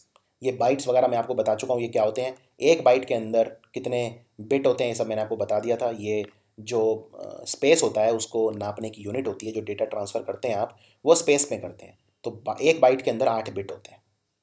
पैकेट साइज जो वर्जन 6 में होता है, क्योंकि ये नया है, ज़्यादा डेवलप्ड है, इसमें साइज़ ज़्यादा है, इसमें पैकेट साइज़ है 1280 बाइट्स। ये सब आपको याद रखनी है चीज़ें MCQs के लिए। जो ब्रॉडकास्ट फीचर होता है वो अवेलेबल है इंटरनेट प्रोटोकॉल वर्जन 4 में, और जो ब्रॉडकास्ट फीचर है वो इंटरनेट प्रोटोकॉल वर्जन 6 में अवेलेबल नहीं है। जो इंटरनेट प्रोटोकॉल वर्जन 6 है ये मोबाइल नेटवर्क से ज़्यादा कंपेटिबल है, क्योंकि हम ये समझ गए हैं कि आजकल जो लोग हैं वो मोबाइल फ़ोन से इंटरनेट करते हैं। तो मोबाइल फ़ोन से जो कंपेटिबिलिटी है, यानी मोबाइल फ़ोन पे भी नेटवर्क ये चलना चाहिए, तो मोबाइल फ़ोन से जो कंपेटिबिलिटी है वो इंटरनेट प्रोटोकॉल वर्जन 6 जो नया है उसकी ज़्यादा है कंपेयर टू वर्जन 4। और जो इंटरनेट प्रोटोकॉल वर्जन 6 है आजकल ये इतना यूज़ नहीं हो रहा है, सिर्फ अभी भी दुनिया में सिर्फ 1% लोग इसे यूज़ करते हैं। जो 1% नेटवर्क है उसे यूज़ करते हैं, 99% आज भी यूज़ होता है पुराने वाला इंटरनेट प्रोटोकॉल वर्जन 4। लेकिन जैसे जैसे अब टाइम आगे बढ़ेगा वैसे वैसे इंटरनेट प्रोटोकॉल वर्जन 6 यूज़ होने लगेगा। अब देखते हैं TCP क्या होता है। TCP होता है ट्रांसमिशन कंट्रोल प्रोटोकॉल। देखिए, इंटरनेट के ऊपर आप इंफॉर्मेशन भेज रहे हैं यानी इंफॉर्मेशन ट्रांसमिट कर रहे हैं, तो उसका कोई रूल रेगुलेशन होना चाहिए, उसे बोलते हैं ट्रांसमिशन कंट्रोल प्रोटोकॉल। तो ये जो है ये एक कनेक्शन जो है उसे एस्टेब्लिश करता है और उसके अंदर जो भी हम डेटा एक्सचेंज कर रहे हैं उसको एस्टेब्लिश करता है। तो ये TCP इस बात की गारंटी लेता है कि डेटा ट्रांसफ़र हो जाएगा। जैसे TCP होता है ऐसे ही एक UDP भी होता है। UDP में गारंटी नहीं होती कि डेटा ट्रांसफ़र हो जाएगा, लेकिन UDP फास्ट होता है। तो 2 तरह की चीज़ें होती हैं, एक TCP और एक UDP। दोनों आप याद रखिए, TCP and UDP both are important. फ़र्क इतना है, UDP में फास्ट है, UDP फास्ट है, लेकिन इस बात की गारंटी नहीं है कि डेटा ट्रांसफ़र हो जाएगा। लेकिन TCP में इस बात की गारंटी है कि डेटा ट्रांसफ़र हो जाएगा, लेकिन थोड़ा सा स्लो है। सो जैसा मैंने बताया, TCP और UDP यूज़र डेटाग्राम प्रोटोकॉल, ये फुल फॉर्म बहुत ज़्यादा इंपॉर्टेंट है इनकी। TCP की फुल फॉर्म है ट्रांसमिशन कंट्रोल प्रोटोकॉल। ये सबसे ज़्यादा यूज़ होता है TCP इंटरनेट के ऊपर। सबसे ज़्यादा यूज़ होने वाला प्रोटोकॉल क्या है? TCP। और इसका कारण क्या है? इसका कारण ये है, TCP में एरर, गलतियां नहीं होती, थोड़ा स्लो है, लेकिन इस बात की गारंटी है कि डेटा ट्रांसफ़र हो जाएगा, यानी there is a guaranteed delivery. और ये इसलिए क्योंकि ये फ्लो कंट्रोल मैकेनिज्म यूज़ करता है। लेकिन जो UDP है इसमें इस बात की कोई गारंटी नहीं है कि डेटा ट्रांसफ़र हो जाएगा। तो अगर इंपॉर्टेंट डेटा है तो आप किससे भेजोगे? TCP से भेजोगे कि UDP से? आप TCP से भेजोगे, क्योंकि डेटा इंपॉर्टेंट है मतलब भेजना जरूरी है, यानी TCP से भेजोगे। UDP फास्ट है, इसलिए जो स्ट्रीमिंग वेबसाइट होती हैं, ऑडियो वीडियो वाली वेबसाइट, जिन पे गाने सुनने के लिए, वीडियो देखने के लिए, उनमें स्पीड ज़्यादा मैटर करती है, तो वो ज़्यादातर UDP यूज़ करती हैं। ये आपको याद रखना है। UDP फास्ट होता है, लेकिन इसमें एरर करेक्शन नहीं होता, यानी थोड़ी बहुत गलतियाँ हो सकती हैं, क्योंकि इसमें फ्लो कंट्रोल जो है उसका कोई फॉर्म नहीं होता, फ्लो कंट्रोल मैकेनिज्म यूज़ नहीं करता। तो IP, जैसा मैंने बताया, IP किसको बोलते हैं? Internet protocol. IP का एक एड्रेस भी होता है जिसे बोलते हैं IP एड्रेस, और IP एड्रेस जो है उसका काम क्या है इंटरनेट प्रोटोकॉल का? इंटरनेट प्रोटोकॉल 2 तरह का होता है, मैंने आपको बताया है, TCP एंड UDP। तो ये है इंटरनेट प्रोटोकॉल। और इनका काम है कि जो पैकेट हैं, पैकेट मतलब इंफॉर्मेशन के जो पैकेट हैं, डेटा के जो पैकेट हैं, उन्हें ट्रांसफ़र करना, अपने सही लक्ष्य तक पहुंचाना, सही सोर्स तक, सही होस्ट तक, जो सोर्स है वहाँ से लेके अपनी डेस्टिनेशन तक पहुंचाना। तो जहाँ से जो इन्फॉर्मेशन है वो निकलती है उसे बोलते हैं सोर्स या उसे बोलते हैं होस्ट, और जहाँ तक पहुँचती है वो सारे आपके डेस्टिनेशन है, डेस्टिनेशन होस्ट। तो एक सोर्स होस्ट होस्ट होता है और एक होता है डेस्टिनेशन होस्ट, और ये आईपी एड्रेस पे ही काम करते हैं। डीएनएस तो आप जानते ही हैं। डीएनएस का मतलब होता है डोमेन नेम सर्विस या डोमेन नेम सिस्टम। ये क्या है? ये it provides a means to attach a name to an IP address, making it easier for us to use request sources.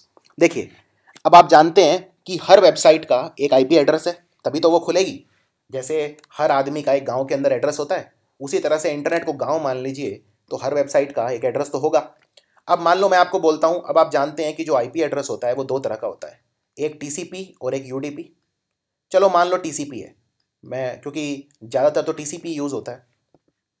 अब मान लो मैं टीसीपी में इंटरनेट प्रोटोकॉल यूज़ कर रहा हूँ वर्जन 4, क्योंकि 99% आज भी यूज़ करते हैं वर्जन 4। तो मान लो किसी वेबसाइट का एड्रेस है 192.68.1.1। अब मैंने आपसे पूछा मुझे अपने इंस्टीट्यूट की वेबसाइट बताओ, मुझे देखना है कल लेक्चर कौन सा है। तो क्या आप मुझे ये कहोगे कि वेबसाइट खोल 192.68.1.1? नहीं नहीं नहीं नहीं, आप मुझे नाम बताओगे। आप कहोगे वेबसाइट खोल www.lovelyuniversity.com। तो यानी कि ये जो आईपी एड्रेस है, जो आईपी एड्रेस है, इसे मैंने किस में कन्वर्ट कर दिया? डीएनएस के अंदर, यानी डोमेन नेम सर्विस के अंदर या डोमेन नेम सिस्टम के अंदर, जिससे आसान हो जाता है रिसोर्स मांगना आसान हो जाता है। अब ये lovelyuniversity.com मैं खोलूंगा वेबसाइट, तो मुझे इससे इन्फॉर्मेशन चाहिए, यानी मुझे रिसोर्स चाहिए कोई, तो मैं उसकी रिक्वेस्ट भेजूंगा। मैं टाइप करूंगा किसी वेब ब्राउज़र के अंदर, वेब ब्राउज़र यानी वो सॉफ्टवेयर जिसके अंदर मैं वेबसाइट खोलता हूँ, जैसे internet explorer, Mozilla Firefox, Google Chrome, safari, opera, ये सब हैं वेब ब्राउज़र। तो वेब ब्राउज़र के अंदर मैं वेबसाइट लिखूंगा, मैं रिक्वेस्ट भेजूंगा www.lovelyuniversity.com, यानी मैं रिक्वेस्ट किसको भेजूंगा? डीएनएस को भेजूंगा, और डीएनएस फिर मुझे जवाब देगा। अब मान लो अगर इस यूनिवर्सिटी का सर्वर डाउन है तो वेबसाइट नहीं खुलेगी, लिखा आ जाएगा this page can not be displayed. लेकिन अगर इसका डीएनएस एक्टिव है तो क्या होगा? ये मुझे वापस रिप्लाई भेजेगा, और ये मुझे वापस रिप्लाई भेजेगा, तो वेबसाइट खुलेगी। यानी पहले मैं रिक्वेस्ट भेजूंगा, वेबसाइट खोलनी है, टाइप करूंगा, एंटर करूंगा, उसके बाद मुझे सामने से रिप्लाई मिलेगा। इसको बोलते हैं डीएनएस।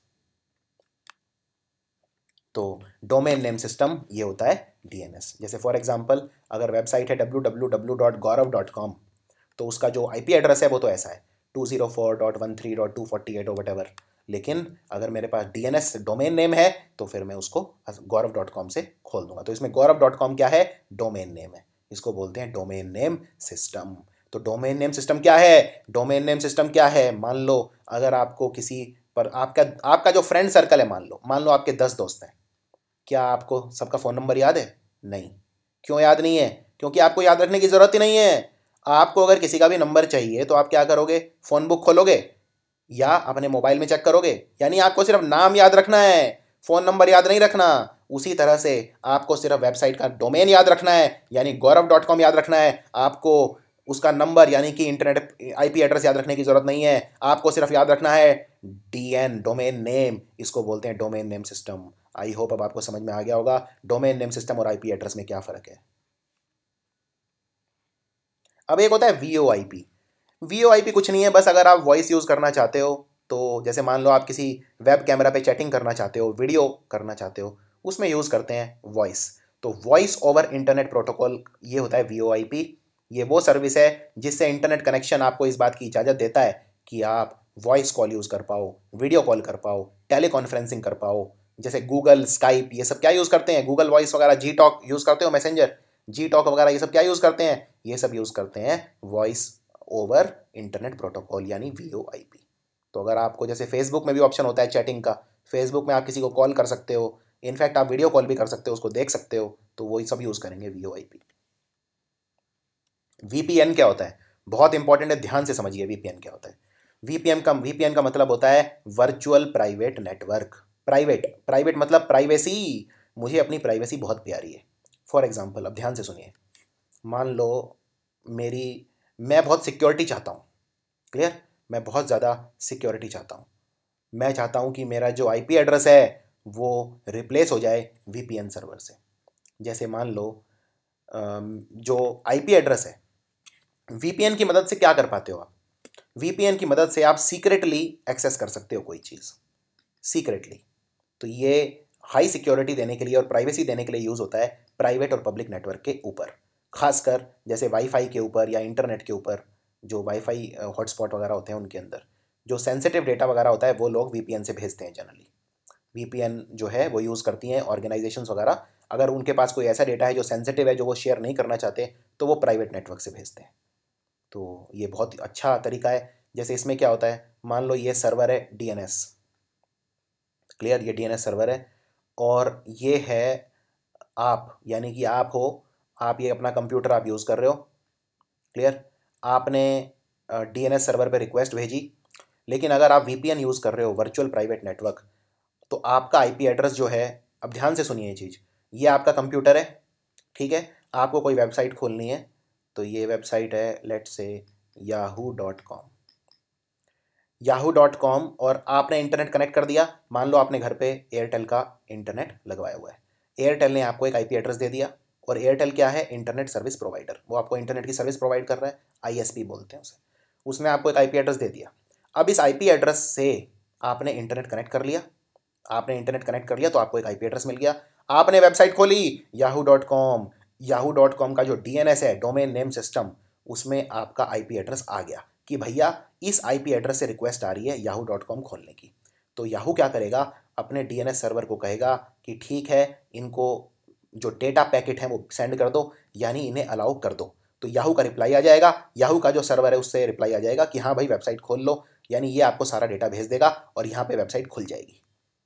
अब आप अगर मान लो कोई प्राइवेटली वेबसाइट खोलना चाहते हो, आप चाहते हो कि भाई मेरे पास उसका आईपी एड्रेस ना जाए, याहू को आपका आईपी एड्रेस देखते ही पता चल जाएगा कि भाई ये किसका है, यानी मेन इन्फॉर्मेशन पता चल जाएगी कि ये आईपी एड्रेस इंडिया का है। तो उसे, याहू को ये पता चल जाता है। वैसे याहू दुनिया की जो 5 सबसे ज़्यादा खोले जाने वाली वेबसाइट हैं उनमें आता है, अगर आप जानते हो। नंबर 1 पे गूगल है, नंबर 2 पे फेसबुक है, और याहू भी टॉप 5 में आता है।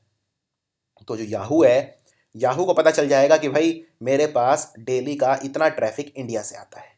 जैसे गूगल है, गूगल को पता चल जाता है, अगर मान लो 50 करोड़ लोग गूगल खोलते हैं तो गूगल को पता चल जाता है भाई 20 करोड़ इंडिया से आ रहे हैं। कैसे पता चलता है? आईपी एड्रेस के थ्रू पता चलता है। अब आप चाहते हो कि भाई मेरा आईपी एड्रेस पता ना चले, आप बहुत सीक्रेट आदमी हो, या आपकी ऑर्गेनाइजेशन जो है वो काफ़ी सीक्रेटली कुछ करना चाहती है, तो आप सीक्रेट कम्युनिकेशन चाहते हो, तो आप यूज़ करोगे वीपीएन। वीपीएन मतलब वर्चुअल प्राइवेट नेटवर्क, प्राइवेसी आपकी मेंटेन रहेगी। ये क्या करेगा, आपका आईपी एड्रेस जो है वो बदल देगा और उसे इंडिया की बजाय कहीं और का दिखा देगा। एक तरह से आपको बीच में एक ठहराव दे देगा कि आप अगर इंडिया से कर रहे हो तो ये दिखाएगा याहू को कि ये सैन फ्रांसिस्को से कर रहा है, अमेरिका से, या न्यूयॉर्क से कर रहा है, यानी आपकी प्राइवेसी मेंटेन रहेगी। आपका जो आईपी एड्रेस है उसका जो गेटवे है वो पूरा ये आपको चेंज कर देगा। इसमें जो नया आईपी एड्रेस आपको मिलेगा वो आपको ऐसे गेटवे से मिलेगा जो आपके शहर का नहीं है, यानी एक तरह से वो चेंज कर देगा, आपकी प्राइवेसी मेंटेन रहेगी। इसको बोलते हैं वर्चुअल प्राइवेट नेटवर्क। बहुत ज़्यादा इंपॉर्टेंट चीज़ है ये, और आजकल वीपीएन बढ़ता जा रहा है। इनफैक्ट आप हैरान होंगे, एक ब्राउज़र है जिसको बोलते हैं ओपेरा, वेब ब्राउज़र, यानी वेबसाइट खोलने के लिए सॉफ्टवेयर है ओपेरा। ओपेरा के अंदर वीपीएन इनबिल्ट आता है। वीपीएन, ओपेरा पहला ऐसा वेब ब्राउज़र है जिसके अंदर वीपीएन बना हुआ आता है।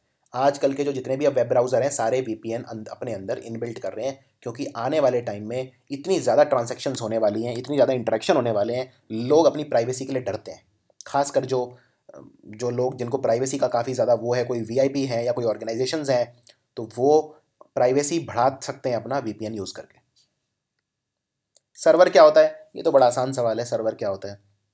सर्वर है कोई भी, आप मान लो आप इंटरनेट यूज़ कर रहे हो तो आप हो क्लाइंट, आप क्या हो? क्लाइंट, और आप रिक्वेस्ट किसको भेजोगे? सर्वर को।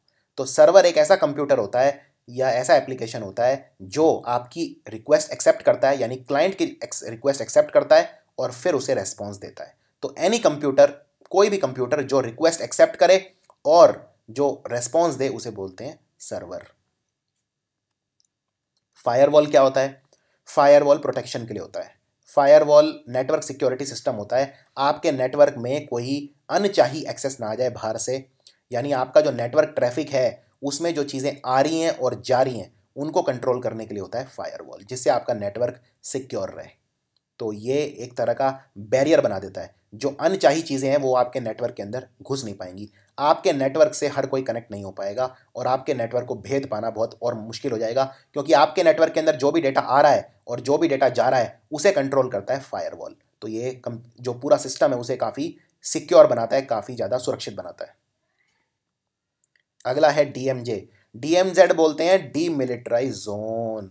डीमिलिटराइज जोन फायरवॉल का हिस्सा होता है। फायरवॉल क्या करता है, मैंने बताया नेटवर्क को सिक्योर करता है, तो उसी का हिस्सा है डीमिलिटराइज्ड जोन। तो ये डीमिलिटराइज जोन क्या होता है? डीमिलिटराइज जोन ना तो किसी ट्रस्टेड नेटवर्क का, विश्वसनीय नेटवर्क का, और ना किसी अनट्रस्टेड नेटवर्क का हिस्सा होता है, लेकिन दोनों को जोड़ता है।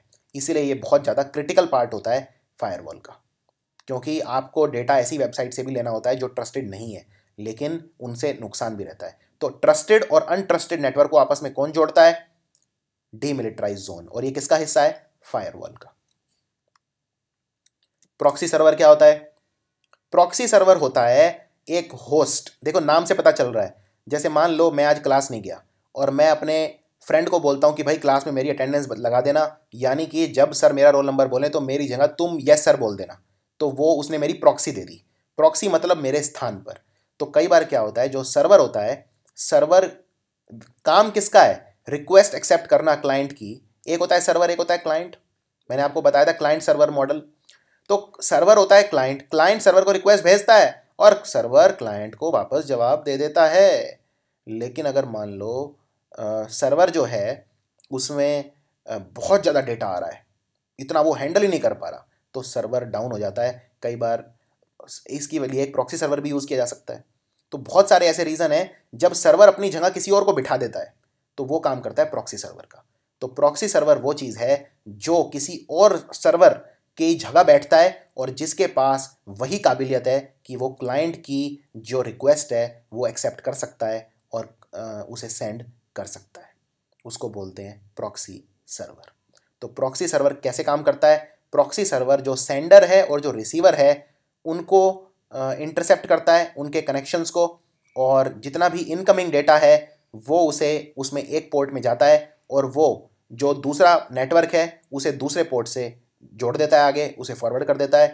तो डायरेक्ट एक्सेस है दो नेटवर्क के बीच में, वो ब्लॉक कर देता है। और प्रॉक्सी सर्वर की वजह से जो हैकर्स होते हैं वो इतनी आसानी से वेबसाइट या कोई भी सिस्टम हैक नहीं कर पाएंगे, क्योंकि बीच में एक और सर्वर आ जाएगा, उसे बोलते हैं प्रॉक्सी सर्वर। तो मान लो ये एक और नेटवर्क है, एक काम और बताता हूँ प्रॉक्सी सर्वर का। ये नेटवर्क 1 है, ये नेटवर्क 2 है। तो ये दो नेटवर्क हैं।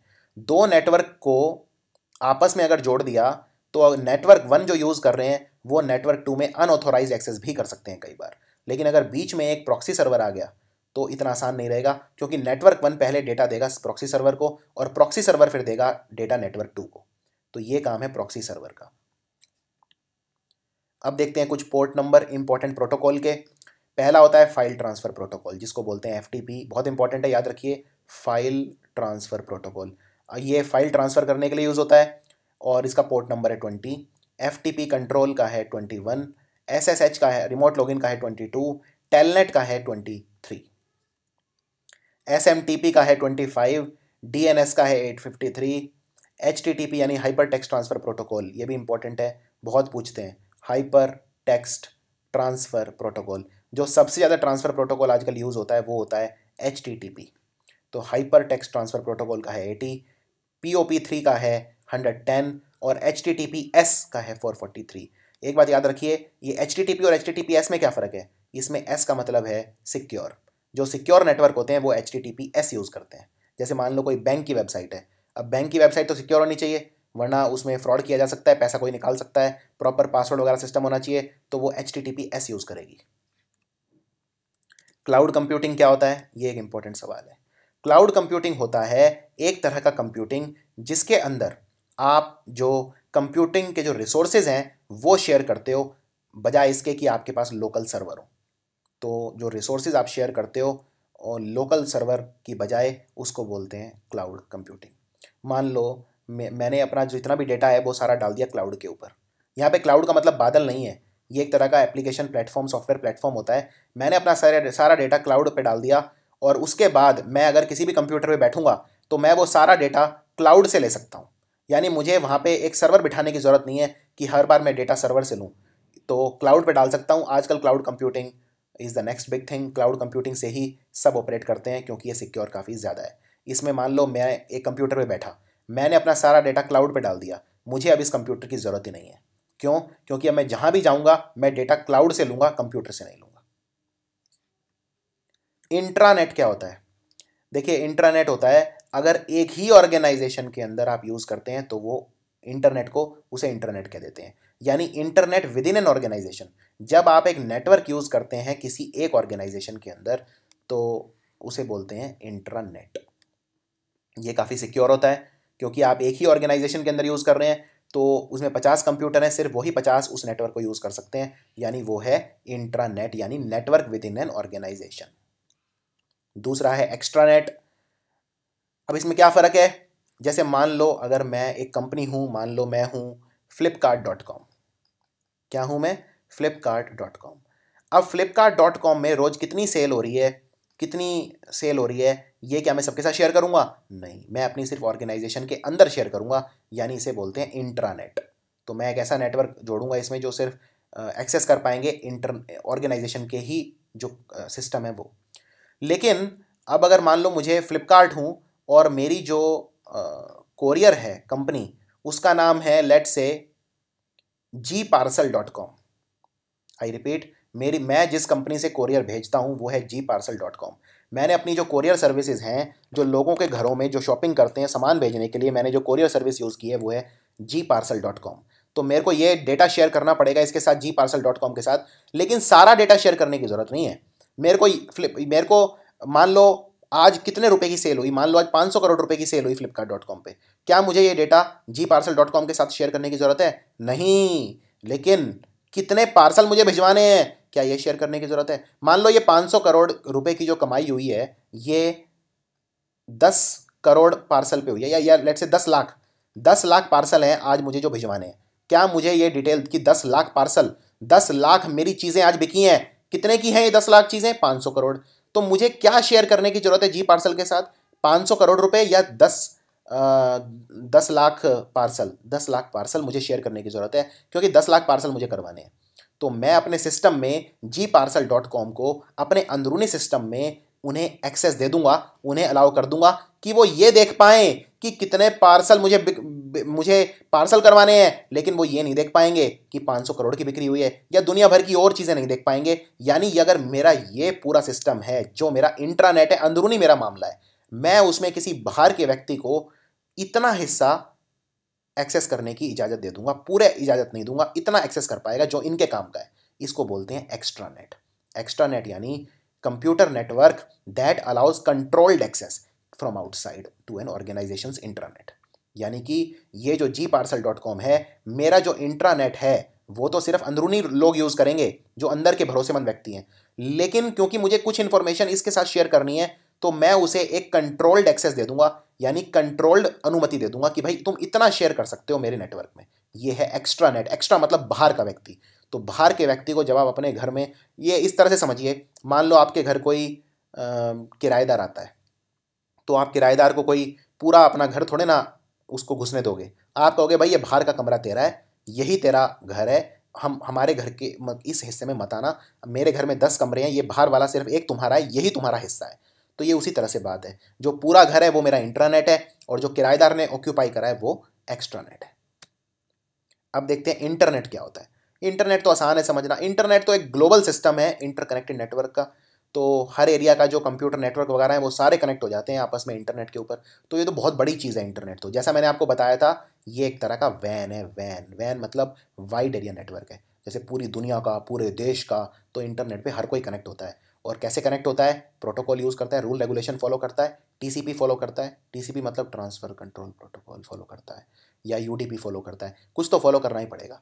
तो इसलिए इंटरनेट को बोलते हैं नेटवर्क ऑफ नेटवर्क्स, यानी कि जितने भी नेटवर्क हैं उनका भी नेटवर्क है इंटरनेट। सबको आपस में जोड़ दिया, दुनिया भर के जितने भी नेटवर्क हैं सबको जोड़ दिया, उसको बोलते हैं इंटरनेट। www क्या होता है? www होता है वर्ल्ड वाइड वेब। अब हर कोई, मान लो आप वेबसाइट खोलनी है आपको, मान लो आपको वेबसाइट खोलनी है gaurav.com, ये है डोमेन। डोमेन मतलब नाम। आईपी एड्रेस की बजाय मैं डोमेन यूज़ करता हूँ। आईपी एड्रेस को याद रखना मुश्किल होता है, डोमेन को याद रखना आसान होता है। तो gaurav.com, इसके आगे मैं लगा दूंगा www, यानी वर्ल्ड वाइड वेब। ये इसको कैसे डिफाइन करते हैं? इसको डिफाइन करते हैं resources and users on the internet that are using the hypertext transfer protocol. तो वर्ल्ड वाइड वेब को हम यूज़ करते हैं, ये वो लोग हैं जो HTTP यूज़ कर रहे हैं, यानी हाइपर टेक्स्ट ट्रांसफ़र प्रोटोकॉल को यूज़ कर रहे हैं, उन्हें बोलते हैं www। वो इसके आगे लगाएंगे। कई बार आप www ना भी लगाएं तो भी काम चल जाएगा, तो सिर्फ gaurav.com से ही काम चल जाएगा। तो हाइपर टेक्स्ट ट्रांसफ़र प्रोटोकॉल क्या है? सवाल ये है अब। हाइपर टेक्स्ट ट्रांसफ़र प्रोटोकॉल एक एप्लीकेशन लेयर प्रोटोकॉल होता है। आपने कभी किसी वेबसाइट का नाम ध्यान से देखना, ऐसे लिखा होता है HTTP, ऐसे इस तरह से, फिर www इस तरह से। तो HTTP होता है application layer protocol. Application layer क्या है ये आपको पता चलेगा OSI मॉडल के अंदर। तो ये एक प्रोटोकॉल है जो हम यूज़ करते हैं www के लिए, यानी वर्ल्ड वाइड वेब के लिए। और HTTP defines how the messages are formatted and transmitted and what action web server and browser should take against various command. अब ये नाम से पता चल रहा है हाइपर टेक्स्ट ट्रांसफ़र, यानी ये ट्रांसफ़र के लिए यूज़ होता है। क्या ट्रांसफ़र करता है? ये इन्फॉर्मेशन ट्रांसफ़र करता है। जैसे वेबसाइट खोलने के लिए आपने सर्वर को रिक्वेस्ट भेजी और सर्वर आपको अब वापस रिप्लाई करेगा, यानी सर्वर किसको रिप्लाई करेगा? ब्राउज़र को, जिस ब्राउज़र के अंदर आपने वेबसाइट खोली है, चाहे वो गूगल क्रोम हो। तो ये सब जो ट्रांसफ़र है, इसको ये किसके हिसाब से होगा? ये हाइपर टेक्स्ट ट्रांसफ़र प्रोटोकॉल के हिसाब से होगा। Hyper text transfer protocol HTTP define करेगा कि मैसेजेस किस तरह से जाएंगे, किस तरह से फॉर्मेट होंगे, किस तरह से दूसरी जगह पे जाएंगे, और जो वेब सर्वर है और ब्राउज़र है वो एक दूसरे में किस तरह से कमांड को ऑपरेट करेंगे, किस तरह से कमांड को देखेंगे और मैसेजेस एक दूसरे में ट्रांसफ़र करेंगे। अब देखते हैं HTML क्या होता है। अक्सर आपने सुना होगा कि वेबसाइट HTML एनेबल्ड होती हैं। सो HTML क्या है? HTML की फुल फॉर्म होती है हाइपर टेक्स्ट मार्कअप लैंग्वेज। ये एक तरह की कंप्यूटर की लैंग्वेज है और ये दिखाती है कि जो वेब पेजेस हैं वो किस तरह से फॉर्मेट होंगे और वेब ब्राउज़र के अंदर किस तरह से डिस्प्ले किए जाएंगे। तो वेबसाइट एक बिल्कुल प्लेन हो सकती है जिसमें प्लेन सिर्फ टेक्स्ट होता है, और एक HTML एनेबल्ड होती है। जो HTML एनेबल्ड होती है उसके अंदर पिक्चर्स, वीडियोस वगैरह ये सब आसानी से आ सकते हैं। FTP जैसा मैंने आपको बताया था, इसका मतलब है फाइल ट्रांसफ़र प्रोटोकॉल।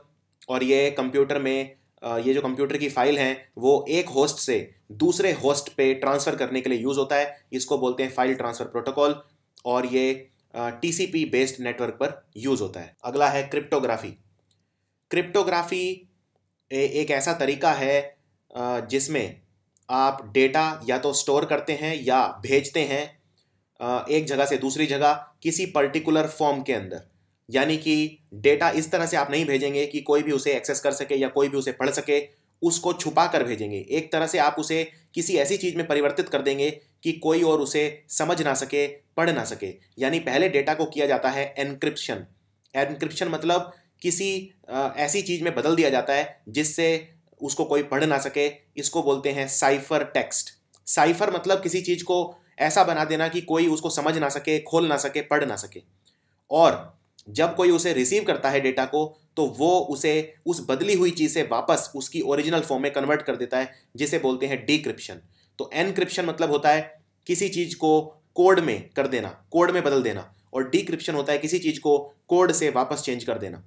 तो इसको बोलते हैं डिक्रिप्शन। तो क्रिप्टोग्राफी मतलब डेटा को ऐसे रूप में भेजना जिससे कोई उसे पढ़ ना सके, उसे बदल के भेजना, और जिसको भेजा जाता है उसे वो वापस उसके ओरिजिनल फॉर्म में कन्वर्ट कर देता है। Digital signature. डिजिटल सिग्नेचर क्या होता है? डिजिटल सिग्नेचर जैसे नॉर्मल आप कागज़ के ऊपर सिग्नेचर करते हैं अपने, और उसके बाद कागज़ को मान्यता मिल जाती है, इसी तरह कंप्यूटर के ऊपर भी आप डॉक्यूमेंट या टेक्स्ट या मैसेज में जो आप भेजते हैं किसी को, उसमें आप अपने साइन कर सकते हैं, डिजिटली साइन कर सकते हैं, जिससे उसको मान्यता मिल जाती है। IP स्पूफिंग क्या होता है? IP एड्रेस आप जानते ही हैं। जब आपका IP एड्रेस जो है उस पर कोई अटैक करे, आपके कंप्यूटर के अंदर कोई अनऑथोराइज्ड एक्सेस यानी बिना अनुमति के प्रवेश करना चाहे उसको बोलते हैं आईपी स्पूफिंग। इसके अंदर आपके आईपी एड्रेस के थ्रू कोई पर्सन आपके कंप्यूटर में घुसने की कोशिश करेगा, तो ये एक तरह का नेटवर्क अटैक है। डॉस अटैक क्या होता है? डॉस अटैक होता है, डॉस की फुल फॉर्म होती है denial of service. Denial of service attack भी इसे कहा जाता है। इसका मतलब है कि किसी भी मशीन को ऐसी इतनी ज़्यादा रिक्वेस्ट भेज देना कि वो हैंडल ही ना कर पाए और उससे वो काम करना बंद कर दे, तो उससे वो सिस्टम ब्रेक डाउन हो जाता है। इसको बोलते हैं डिनायल ऑफ सर्विस। जरूरत से ज़्यादा रिक्वेस्ट जब आती हैं तो फिर मशीन काम करना बंद कर देती है। अब अगर आप कोई वेबसाइट टाइप करते हैं तो उसके बहुत सारे पार्ट होते हैं। सबसे पहले ये है, आप लिखते हैं HTTP। HTTP मतलब प्रोटोकॉल आइडेंटिफायर। अब जैसे कौन सा प्रोटोकॉल आप यूज़ कर रहे हैं? क्या आप फाइल ट्रांसफर प्रोटोकॉल यूज़ कर रहे हैं? क्या आप ट्रांसमिशन कंट्रोल प्रोटोकॉल यूज़ कर रहे हैं? या आप hyper text transfer protocol use कर रहे हैं? तो कौन सा प्रोटोकॉल आप यूज़ कर रहे हैं? या फिर आप UDP यूज़ कर रहे हैं? तो ये सब आपको सबसे पहले लिखना होता है, और उसके बाद 2 डॉट लगती हैं और उस जिन्हें सेमीकोलन कहा जाता है। उसके बाद 2 स्लैश आते हैं। फिर वेबसाइट के पहले आप www लगाते हैं, जिसे सब डोमेन कहा जाता है। उसके बाद जो वेबसाइट का नाम है, जैसे कोई भी वेबसाइट है, मान लो वेबसाइट है gaurav.com, तो ये है डोमेन नेम, इसको बोलते हैं डोमेन नेम। सबसे पहले प्रोटोकॉल आइडेंटिफायर, फिर सेमीकोलन, उसके बाद 2 ये इस तरह से स्लांटिंग होते हैं, पूर्ण विराम की तरह लेकिन टेढ़े होते हैं, इन्हें बोलते हैं स्लैश। उसके बाद www है सब डोमेन, और उसके बाद वेबसाइट का नाम जिसे डोमेन नेम कहा जाता है, और उसके बाद स्लैश। स्लैश डाल के जो भी आप खोलना चाहते हैं पाथ, वो पाथ। मान लो मैं yahoo.com वेबसाइट है तो मैं लिखूंगा www.yahoo.com, और अगर मैं याहू पे गेम्स खेलना चाहता हूं तो स्लैश डाल के मैं लिख दूंगा गेम्स, तो ये याहू की गेम्स वाली वेबसाइट खुल जाएगी। सो कई तरह के हम यूज़ करते हैं डोमेन नेम के अंदर एक्सटेंशन, जैसे .com भी यूज़ करते हैं। ज़्यादातर वेबसाइट, दुनिया की सबसे ज़्यादा वेबसाइट .com में होती हैं। .com और .net ये कमर्शियल यूज़ के लिए होते हैं, जो नॉर्मल बिजनेस के लिए होते हैं, कमर्शियल। और .org लगता है कई बार वेबसाइट के आगे, ये होता है नॉन प्रॉफिट ऑर्गेनाइजेशन के लिए। .gov अगर लगता है तो ये दिखाता है कि ये गवर्नमेंट वेबसाइट है। जैसे भारत की वेबसाइट है जो आपने देखी होगी, गवर्नमेंट ऑफ इंडिया की वेबसाइट है india.gov.in, तो ये .gov दिखाता है कि ये गवर्नमेंट वेबसाइट है। .edu मतलब कोई एजुकेशनल इंस्टीट्यूशन की वेबसाइट है, जैसे जो मणिपाल यूनिवर्सिटी की वेबसाइट है वो है manipal.edu, वो .com नहीं है। .mil ये यूनाइटेड स्टेट्स की जो मिलिट्री है उसकी वेबसाइट है, वो .mil लगाती है। इसी तरह कई बार कंट्रीज़ के अपने भी एक्सटेंशन लगते हैं। जैसे अगर मान लो मैं yahoo.com खोलूँगा तो इनकी जनरल वेबसाइट खुल जाएगी। अगर मैं खोलूँगा yahoo.in मतलब याहू की जो इंडिया वाली वेबसाइट है वो खुलेगी। इसी तरह आप खुद कोशिश कर सकते हैं। मान लो अगर मुझे amazon.com खोलता हूँ तो अमेजोन की नॉर्मल वेबसाइट खुल जाएगी, जो इनकी अमेरिका बेस्ड वेबसाइट है वो खुल जाएगी। लेकिन अगर मैं लिखता हूँ amazon.in तो वो अमेजोन की भारत वाली वेबसाइट खुल जाएगी। उसके अंदर जितनी भी चीज़ें हैं उनके प्राइस रुपीज़ के अंदर होंगे, तो आप ये खुद ट्राई कर सकते हैं। तो इसी तरह अगर आप .ru लगाएंगे तो ये रशिया की वेबसाइट खुल जाएगी, रशियन फेडरेशन। .ch लगाएंगे तो स्विट्जरलैंड की। इसी तरह .uk अगर आप खोलते हैं yahoo.uk तो वो इनकी लंदन वाली वेबसाइट खुल जाएगी, यूनाइटेड किंगडम वाली, ब्रिटेन वाली। .net अगेन नेटवर्क सर्विसेज के लिए लगता है, ये कमर्शियल होता है। .ca लगता है कनाडा के लिए। .de बहुत इंपॉर्टेंट है, ये लगता है जर्मनी के लिए। .jp लगता है जापान के लिए। .fr फ्रांस के लिए। .au ऑस्ट्रेलिया के लिए, और .us यूनाइटेड स्टेट्स के लिए। वेब ब्राउज़र क्या होते हैं? वेब ब्राउज़र कुछ नहीं होता, वेब ब्राउज़र होता है जो वेबसाइट खोलने के लिए काम आता है। जैसे एप्पल का होता है सफारी, ये जो सबसे पहला वाला आइकॉन देख रहे हैं सफारी का है। सफारी एप्पल के कंप्यूटर के अंदर होता है। वेबसाइट खोलने के लिए जिस सॉफ्टवेयर का आप यूज़ करते हैं उसे बोलते हैं वेब ब्राउज़र। वेब ब्राउज़र क्या करता है? वेब ब्राउज़र के अंदर जब आप वेबसाइट खोलते हैं तो पहले वो सर्वर को, जो DNS सर्वर है, उसको रिक्वेस्ट भेजता है, वहाँ से फिर रिप्लाई आता है। जैसे एक वेब ब्राउज़र बहुत पुराना है जिसका नाम है लिंक्स, तो ये एक टेक्स्ट ओनली ब्राउज़र है, यानी इसमें सिर्फ टेक्स्ट आता है, इमेजेस वीडियोस वगैरह नहीं चलेंगे आजकल। लेकिन इमेजेस वीडियोस के बिना काम नहीं चलता, तो आजकल के जो वेब ब्राउज़र है काफ़ी एडवांस है। ये वाला जो वेब ब्राउज़र है ये है ओपेरा, और ये जो दूसरा वाला है ये दुनिया में सबसे ज़्यादा यूज़ होने वाला वेब ब्राउज़र है, इसे बोलते हैं गूगल क्रोम। गूगल वालों का है ये, इसे बोलते हैं क्रोम। और ये है दूसरे नंबर पर दुनिया में सबसे ज़्यादा यूज़ होने वाला वेब ब्राउज़र, इसे बोलते हैं फायरफॉक्स। ये मोजिला कंपनी का है, मोजिला फायरफॉक्स। ये है क्रोम, ये है ओपेरा। ओपेरा पहला वेब ब्राउज़र है जिसने वर्चुअल प्राइवेट नेटवर्क VPN को इंटीग्रेट किया है। और ये सबसे आखिरी, सबसे स्लो, सबसे बेकार, इसे बोलते हैं इंटरनेट एक्सप्लोरर। ये विंडोज़ के अंदर आता है। वेब सर्वर क्या होता है?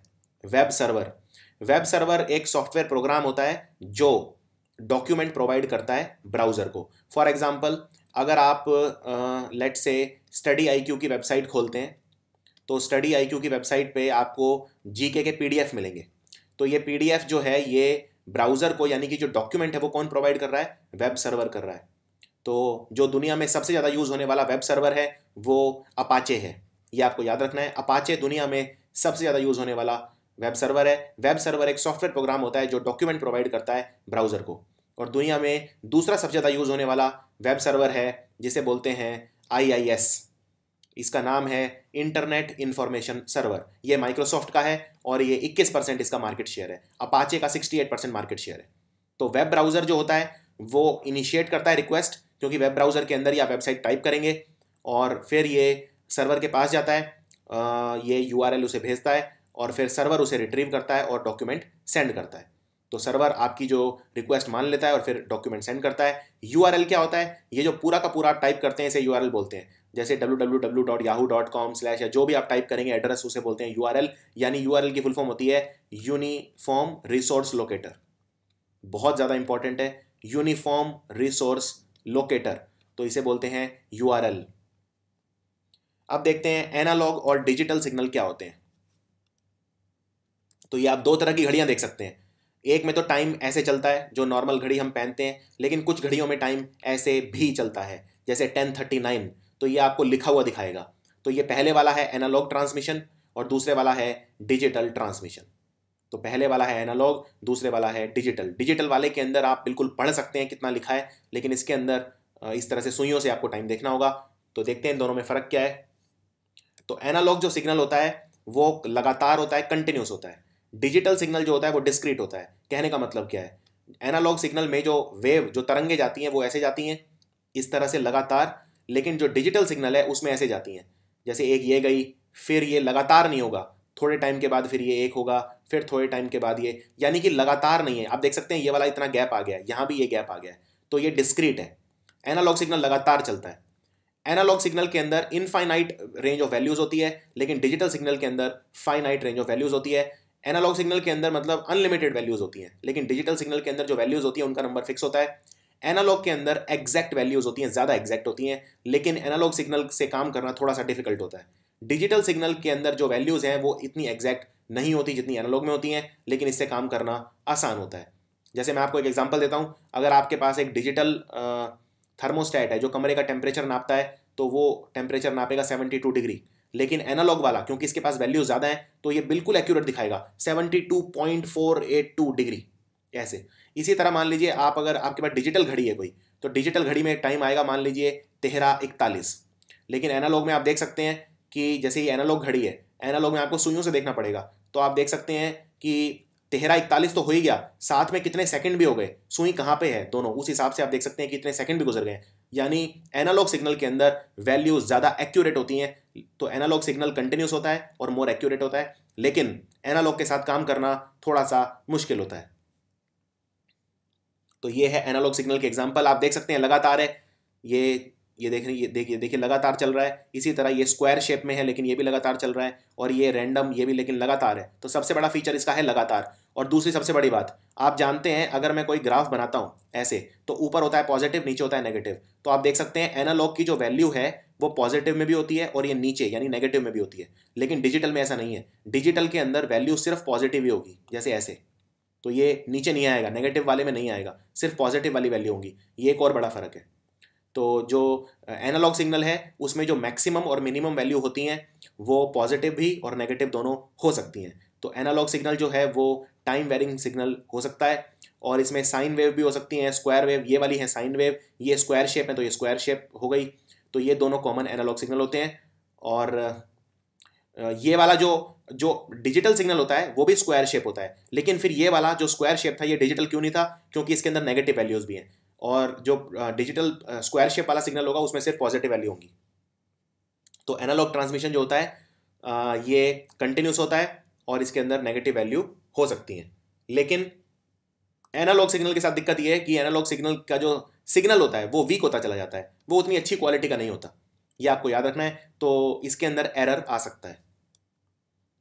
तो एनालॉग सिग्नल के एडवांटेज और डिसएडवांटेज क्या है? पहली बात, एनालॉग सिग्नल का एडवांटेज क्या है कि ये बहुत ज़्यादा एक्यूरेट है, बहुत ज़्यादा एक्यूरेट है, इसके अंदर इनफाइनाइट अमाउंट ऑफ डेटा आ सकता है, ये बहुत इंपॉर्टेंट चीज़ है। इसकी डेंसिटी बहुत ज़्यादा है, इसे प्रोसेस करना आसान है। डिसएडवांटेज क्या है? डिसएडवांटेज है कि एक्यूरेट नहीं होता, इसके अंदर नॉइज़ होती है। नॉइज़ मतलब इसके अंदर इनएक्यूरेसीज होती हैं, इसके अंदर गलतियाँ होती हैं। और अगर हम इसे लंबे डिस्टेंस पे ट्रैवल करेंगे, मान लीजिए बहुत डिस्टेंस अगर ज़्यादा है, तो इसके अंदर बहुत ज़्यादा डिस्टर्बेंस आ जाती है। अब डिजिटल सिग्नल देखते हैं, तो डिजिटल सिग्नल स्क्वायर शेप होता है, जैसा मैंने बताया था स्क्वायर, ये आप देख सकते हैं, ये स्क्वायर बना हुआ है और ये लगातार नहीं है। अगर ये लगातार होता और स्क्वायर होता तो फिर एनालॉग हो जाता, लेकिन एनालॉग में नेगेटिव वैल्यू भी होती है, डिजिटल में सिर्फ पॉजिटिव। आप देख सकते हैं इसमें नीचे जो नेगेटिव एरिया है इसके अंदर वैल्यूज नहीं है। दूसरी बात, जो डिजिटल सिग्नल होता है उसमें हमेशा सिर्फ पॉजिटिव ही रहेगी, यानी मिनिमम वैल्यू कितनी हो सकती है डिजिटल सिग्नल की? 0 वोल्ट, क्योंकि ये नेगेटिव में तो जाएगा नहीं, मैक्सिमम ये इस वाली लाइन तक जा सकता है जो कि 0 की लाइन है।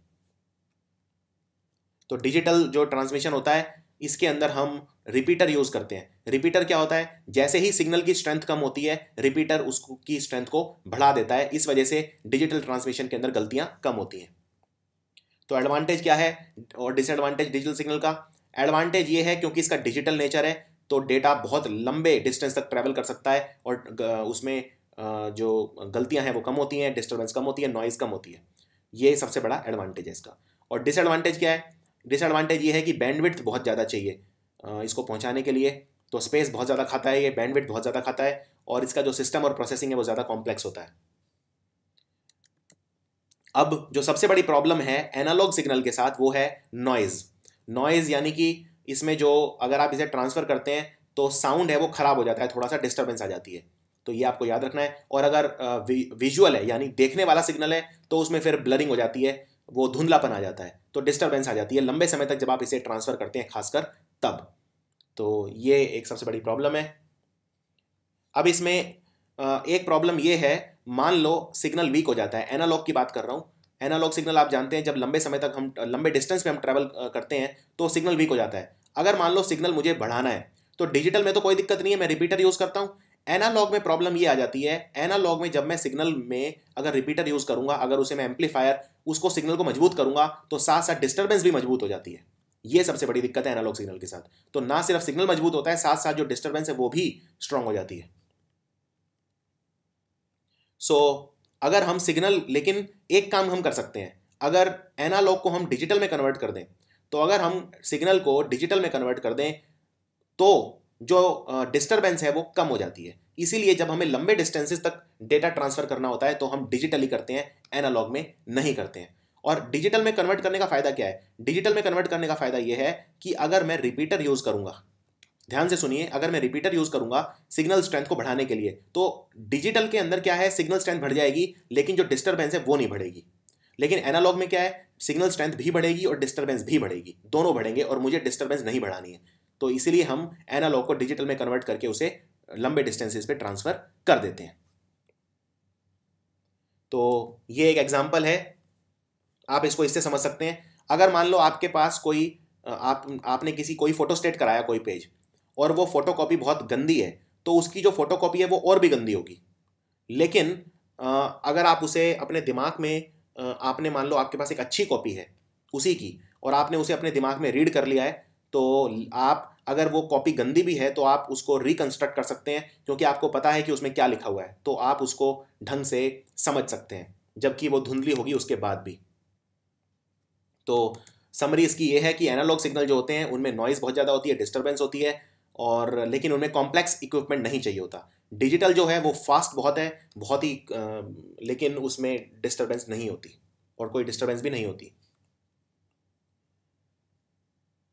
सो अब देखते हैं types of communication service. Communication services कितने तरह की होती हैं? तो जो डेटा हैंडलिंग कैपेसिटी होती है किसी भी कम्युनिकेशन सर्विस की, उसे बोलते हैं बैंडविड्थ। आप डेटा भेज रहे हो एक जगह से दूसरी जगह, तो उसकी एक लिमिट होती है कि आप भाई इतना भेज सकते हैं, तो उसको बोलते हैं बैंडविड्थ। कैपेसिटी जो होती है डेटा हैंडलिंग की उसे बोलते हैं बैंडविड्थ। तो बैंडविड्थ क्या होता है? बैंडविड्थ होती है रेंज ऑफ फ्रीक्वेंसी जो डेटा ट्रांसमिशन के लिए यूज होती है। अगर नैरो रेंज है तो आप उतना ज़्यादा डेटा नहीं भेज पाएंगे। तो जो फ्लो ऑफ इंफॉर्मेशन होता है उसमें अगर नैरो रेंज है तो डेटा रेट रिस्ट्रिक्टेड हो जाती है, लेकिन अगर आपकी बैंडविड्थ बहुत ज़्यादा है तो आप काफ़ी सारा डेटा भेज सकते हैं। तो जो कम्युनिकेशन डेटा ट्रांसफर रेट होती है उसको हम मेजर करते हैं बॉर्ड में, BAUD। ये आपको याद रखनी है, बहुत इंपॉर्टेंट यूनिट है ये बॉर्ड। बॉर्ड क्या है? जो हम डेटा ट्रांसफर करते हैं उसकी यूनिट को बोलते हैं बॉर्ड। एक बॉर्ड का मतलब होता है 1 बिट पर सेकेंड। 1 बिट पर सेकेंड को बोलते हैं एक बॉर्ड। तो अगर 300 बॉर्ड है, 300 बॉर्ड मतलब 300 बिट पर सेकेंड। तो उसी के हिसाब से 3 तरह के हमारे वो होते हैं जो डेटा ट्रांसमिशन। पहला होता है नैरो बैंड। नैरो बैंड में बहुत कम डेटा भेज सकते हो आप। नैरो बैंड में डेटा ट्रांसमिशन रेट सिर्फ 45 से 300 बॉर्ड होती है, यानी कि 45 बिट पर सेकंड से लेके 300 बिट पर सेकंड होती है। और ये लो स्पीड डिवाइसेस में यूज होता है। नैरो बैंड कम्युनिकेशन इसमें यूज करता है, जो लो स्पीड डिवाइस है, जो जहां स्पीड उतनी नहीं चाहिए। दूसरा है वॉइस बैंड। वॉइस बैंड के अंदर थोड़ा सा ज्यादा होता है, मॉडरेट होता है डेटा ट्रांसमिशन, ना बहुत कम ना बहुत ज्यादा। तो 300 से लेके 9600 बॉर्ड तक होता है, यह आपको याद रखना है। और तीसरा है ब्रॉडबैंड। ब्रॉडबैंड में बहुत ज़्यादा डेटा ट्रांसफर कर सकते हो, इसीलिए जो इंटरनेट वगैरह जो यूज़ करते हैं उसमें ब्रॉडबैंड यूज़ करते हैं, क्योंकि इसमें बहुत ज़्यादा डेटा यूज़ कर सकते हो। इसमें आप 1 मिलियन बॉर्ड या उससे ज़्यादा डेटा का ट्रांसमिशन रेट रहता है। 1 मिलियन बॉर्ड मतलब 1 मिलियन बिट्स पर सेकेंड। तो हाई स्पीड डेटा के लिए यूज़ करते हैं ब्रॉडबैंड। अब देखते हैं ट्रांसमिशन मीडिया कितने तरह का होता है। ट्रांसमिशन मीडिया मतलब ये होता है जो आप तार लगा रहे हो, जो आप जैसे मान लो आपने डेटा ट्रांसफर करना है केबल टीवी से कंप्यूटर पे, तो आप केबल की तार लगाते हो पीछे टीवी के, तो वो तारें कितनी तरह की होती हैं उसे बोलते हैं क्लासेस ऑफ ट्रांसमिशन मीडिया। तो ये काफ़ी इंपॉर्टेंट है ट्रांसमिशन मीडिया की क्लासेस। तो इसमें 2 तरह की वायर होती हैं, एक होती है अनगाइडेड वायरलेस। वायरलेस इतना इंपॉर्टेंट नहीं है आपके लिए। वायरलेस में जैसे इंफ्रारेड हो गया, उसमें किसी तार की ज़रूरत नहीं है। जैसे आप अपने घर में अगर आप रिमोट कंट्रोल से टीवी का चैनल चेंज करते हैं तो आप इंफ्रारेड तरंगे यूज़ करते हैं, उसके लिए आपको किसी तार की ज़रूरत नहीं है, आप काफ़ी दूर से ही रिमोट से काम चला सकते हो। मैं बात कर रहा हूँ गाइडेड, यानी जो तारें हैं वो कितनी तरह की होती हैं। तो जो ट्रांसमिशन है वो 2 तरह का होता है। अनगाइडेड, हमें अनगाइडेड से कोई मतलब नहीं है यहाँ पे, हमें सिर्फ गाइडेड से मतलब है। तारें 3 तरह की होती हैं मेन। एक होती है फाइबर ऑप्टिक केबल, जिनसे बहुत ज़्यादा डेटा ट्रांसफर कर सकते हो आप। दूसरी होती है कोएक्सियल केबल, तीसरी होती है ट्विस्टेड पेयर केबल। तो एक एक करके देखते हैं। तो गाइडेड क्या होता है? गाइड होता है तो तार के थ्रू होता है, इसमें तार जरूरी है, यानी कंडुइट जरूरी है। कंडुइट मतलब माध्यम। आपको जब डेटा ट्रांसफर करना है तो कोई माध्यम चाहिए। तो इसमें 3 तरह की तारें होती हैं, ट्विस्टेड पेयर, कोएक्सियल और फाइबर ऑप्टिक। तो सबसे पहले देखते हैं ट्विस्टेड पेयर क्या होता है। देखिए ट्विस्टेड मतलब क्या होता है, आपने एक तार ली, 2 ली, दोनों को आपस में ऐसे मिला दिया। ये शेप अगर आपको याद हो तो डीएनए की शेप भी ऐसी होती है, इसे बोलते हैं डबल हेलिकल। तो ये 2 तारें आपने आपस में उलझा दी। जैसे कभी ऊन देखेंगे आप, ऊन स्वेटर बुनते हैं जिससे, उसमें भी आप 2 ऊन के धागों को ऐसे जो रेशे होते हैं उन्हें ऐसे उलझा सकते हैं। तो ये है ट्विस्टेड पेयर केबल। तो ट्विस्टेड पेयर में ये तो होती है आउटर जैकेट। आप कभी भी कोई तार ले आओ, तार आप देखोगे बाहर तो प्लास्टिक होता है और अंदर तार होती है। तो ये बाहर वाला ये है आउटर जैकेट जो प्लास्टिक होता है बाहर, और ये है अंदर तार। लेकिन ये तार एकदम सीधी नहीं है, ऐसा नहीं है कि ये जैकेट है और ये तार है अंदर ना, इसके अंदर 2 तारें हैं और आपस में उलझी हुई हैं इस तरह से। इसको बोलते हैं ट्विस्टेड पेयर केबल। तो ट्विस्टेड पेयर केबल जो होती है इसमें 2 कंडक्टर होते हैं। तो जनरली ये तांबे के बने होते हैं, यानी कॉपर के बने होते हैं, और दोनों के पास अपना अपना प्लास्टिक इंसुलेशन होता है। प्लास्टिक इंसुलेशन मतलब जो करंट से बचाता है उसको बोलते हैं प्लास्टिक इंसुलेशन। और ये दोनों तारें आपस में ट्विस्टेड होती हैं। तो जो ट्विस्टिंग होती है ये इलेक्ट्रिकल नॉइज को कैंसिल कर देती है from adjacent pair and from other noise sources. Twisting का ये फायदा होता है, आप ये सोच सकते हैं ये इनको ट्विस्ट क्यों किया ऐसे, आपस में इस तरह से उलझाया क्यों, इससे जो डिस्टर्बेंस है, जो इलेक्ट्रिकल नॉइज है वो कम हो जाती है। सो इसमें आप 2 तरह की होती हैं, यूटीपी और एसटीपी केबल। सो यूटीपी मतलब होता है unshielded twisted pair. Unshielded, I repeat, unshielded twisted pair. ये फुल फॉर्म बहुत ज़्यादा इंपॉर्टेंट है। और एक होता है एसटीपी यानी शील्डेड ट्विस्टेड पेयर। आप ये दोनों को देख सकते हैं, इसमें भी उलझा रखी है, इसमें भी उलझा रखी है, लेकिन इसमें एक मेटल शील्ड है और इसके अंदर ये मेटल शील्ड नहीं है। तो ये शील्ड, मेटल शील्ड है तो शील्डेड ट्विस्टेड पेयर, और नहीं है तो अनशील्डेड ट्विस्टेड पेयर।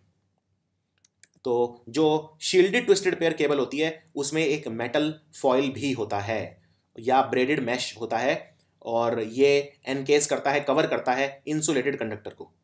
और जो मेटल केसिंग होती है इससे जो क्वालिटी ऑफ केबल है वो इंप्रूव हो जाती है और जो डिस्टर्बेंस है वो कम हो जाती है, लेकिन ये थोड़ा महंगा भी आता है। और ये है अनशील्डेड। अनशील्डेड वाला कई तरह का होता है, इसके अंदर मेटल नहीं होती। इसके अंदर मेटल नहीं होती तो इसकी क्वालिटी को इंप्रूव करने के लिए हम इस तरह का सोर्स लगाते हैं। सीधी इसमें एकदम नंगी तारें लगती हैं, इसके अंदर मेटल नहीं लगता। सो इसके अंदर जो नंगी तारें होती हैं वो हम इसके अंदर घुसाते हैं। आपने देखा होगा इस तरह का, जब आप मॉडेम के अंदर ये लगाते हैं, अगर आपके पास घर में वाईफाई या इस तरह का कुछ है, तो इसमें इस तरह की तारें अक्सर होती हैं जिसके अंदर ये कंप्यूटर में भी फिट हो जाता है। इसके अंदर कई सारी तारें लगती हैं, 6-7 तारें लगती हैं लगभग, इसके अंदर कनेक्टर के अंदर इंसर्ट हो जाती हैं। तो ये है RJ45 और ये है RJ45, ये फीमेल ये मेल। दूसरा है कोएक्सियल केबल। कोएक्सियल केबल आपने देखा होगा इस तरह से। इसमें क्या क्या होता है, सबसे बाहर प्लास्टिक होता है, उसके बाद ये एक शील्ड होती है इसके अंदर, और इसमें 2 शील्ड होती हैं, ये आउटर कंडक्टर और एक ये इंसुलेटर होता है। इंसुलेटर मतलब जिसमें करंट पास नहीं होता, और फिर ये सबसे अंदर होता है कंडक्टर। कंडक्टर मतलब जिसमें से काफ़ी अच्छा करंट पास होता है। तो ये 2 तरह की इसमें चीज़ होती है। इसमें कंडक्टर 2 होते हैं, ध्यान से सुनिए। सबसे बाहर है प्लास्टिक कवर, उसके बाद है इंसुलेटर, इसमें से करंट पास नहीं होगा, फिर है कंडक्टर, इसमें से करंट पास होगा, फिर है इंसुलेटर, इसमें से करंट पास नहीं होगा, और फिर है कंडक्टर, यानी इसमें से करंट पास होगा। तो ऑल्टरनेट चलता है इसके अंदर काम। और जो ये कंडक्टर है इसके अंदर बना होता है कॉपर का, तांबे का बना होता है, और जो ये इंसुलेटर है ये प्लास्टिक होता है, क्योंकि प्लास्टिक के अंदर से कवर पास नहीं होता। इसको बोलते हैं कोएक्सियल केबल। ये केबल टीवी वगैरह के अंदर हम इसी तरह की तारें लगाते हैं। सो इसके अंदर जो सेंट्रल कोर है वो कंडक्टर का होता है, बाहर फिर इंसुलेटर, फिर कंडक्टर, फिर इंसुलेटर, इस तरह से इसमें काम चलता है। जो आउटर कंडक्टर है इसमें वो फिर से इंसुलेटिंग शीट में होता है, और बाहर प्लास्टिक होता है, जिसकी वजह से हमें करंट नहीं आता अगर हम तार को पकड़ लें तो। और ये सारा जो इस तरह का इसके अंदर जो हम इतना ये करते हैं ऑल्टरनेट, इससे जो डिस्टर्बेंस है, नॉइज़ है, वो कम हो जाती है। तीसरा है ऑप्टिकल फाइबर। ऑप्टिकल फाइबर, इस पे क्वेश्चन बहुत आते हैं। ऑप्टिकल फाइबर, आजकल हर जगह ऑप्टिकल फाइबर तारें बिछाई जा रही हैं इंटरनेट के लिए भी, और इनसे स्पीड बहुत ज़्यादा आती है। अनलिमिटेड डेट, बहुत बड़ा डेटा आप इससे भेज सकते हैं, क्योंकि फाइबर ऑप्टिक केबल जो है वो लाइट का इस्तेमाल करता है डेटा भेजने के लिए। लाइट, तो ये जो सिग्नल ट्रांसमिट करता है, सिग्नल जो जाता है इसमें वो लाइट के फॉर्म में जाता है, इलेक्ट्रिसिटी के फॉर्म में नहीं जाता। और ये जो है ये टोटल इंटरनल रिफ्लेक्शन के सिद्धांत पे काम करता है। सो इसके अंदर सबसे बाहर होती है क्लैडिंग। सबसे बाहर होती है क्लैडिंग, जो बनी होती है ग्लास की या प्लास्टिक की, सबसे बाहर। और बीच में होता है कोर, बीच में होता है कोर। और जो कोर है इसके अंदर लाइट जो होती है वो रिफ्लेक्ट होती है। तो ये लाइट, ये जो ट्रांसमिट हो रहा है डेटा लाइट के रूप में हो रहा है, और इस वजह से बहुत ज़्यादा डेटा आप इसमें ट्रांसफर कर सकते हो। इस प्रोसेस को बोलते हैं total internal reflection. Total internal reflection. कई बार एग्जाम में क्वेश्चन आता है आप ये ऑप्टिकल फाइबर में इतना ज़्यादा डेटा ट्रांसफर कैसे कर सकते हो, तो जो प्रोसेस है उसको बोलते हैं टोटल इंटरनल रिफ्लेक्शन। अब देखते हैं इसमें प्रोपेगेशन कितने तरह का होता है। सो आप इसमें देख सकते हैं ये फाइबर कंस्ट्रक्शन होता है इसके अंदर, हालांकि इसमें बहुत ज़्यादा डिटेल में जाने की जरूरत नहीं है। ये है क्लैडिंग बाहर, और अंदर है ये प्लास्टिक कोर, और बाहर लगा होता है प्लास्टिक, और ये जैकेट। सो इसके अंदर जो आउटर जैकेट है वो पॉलीविनाइल क्लोराइड या टेफ्लॉन की बनी हुई होती है, और जैकेट के अंदर होते हैं केवलर के स्ट्रैंड, जिससे तार जो है वो स्ट्रांग हो जाती है। और जो केवलर है आपको याद हो ये बुलेट प्रूफ जैकेट बनाने में भी काम आता है। सो ये कई तरह के फाइबर ऑप्टिक कनेक्टर इसमें आते हैं, जैसे एक SC कनेक्टर आता है, एक ST कनेक्टर आता है, और एक MT-RJ कनेक्टर आता है। सो फाइबर ऑप्टिक केबल का एडवांटेज क्या है, बहुत ज़्यादा बैंडविड्थ इसमें होती है, बहुत ज़्यादा डेटा भेज सकते हो। इनफैक्ट एक जगह है अमेरिका के अंदर कैंसस, वहाँ पे गूगल ने फाइबर ऑप्टिक केबल बिछा रखी है, उससे जो इंटरनेट की स्पीड आती है वो आती है 1 GB पर सेकेंड। इंडिया में यानी कि 1024 Mbps। और इंडिया में कितनी स्पीड आती है इंटरनेट की, अगर बहुत ज़्यादा हाई स्पीड इंटरनेट भी ले रखा है आपने तो 16 Mbps आती है मैक्सिमम। अमेरिका में कैंसस में आती है 1024 Mbps।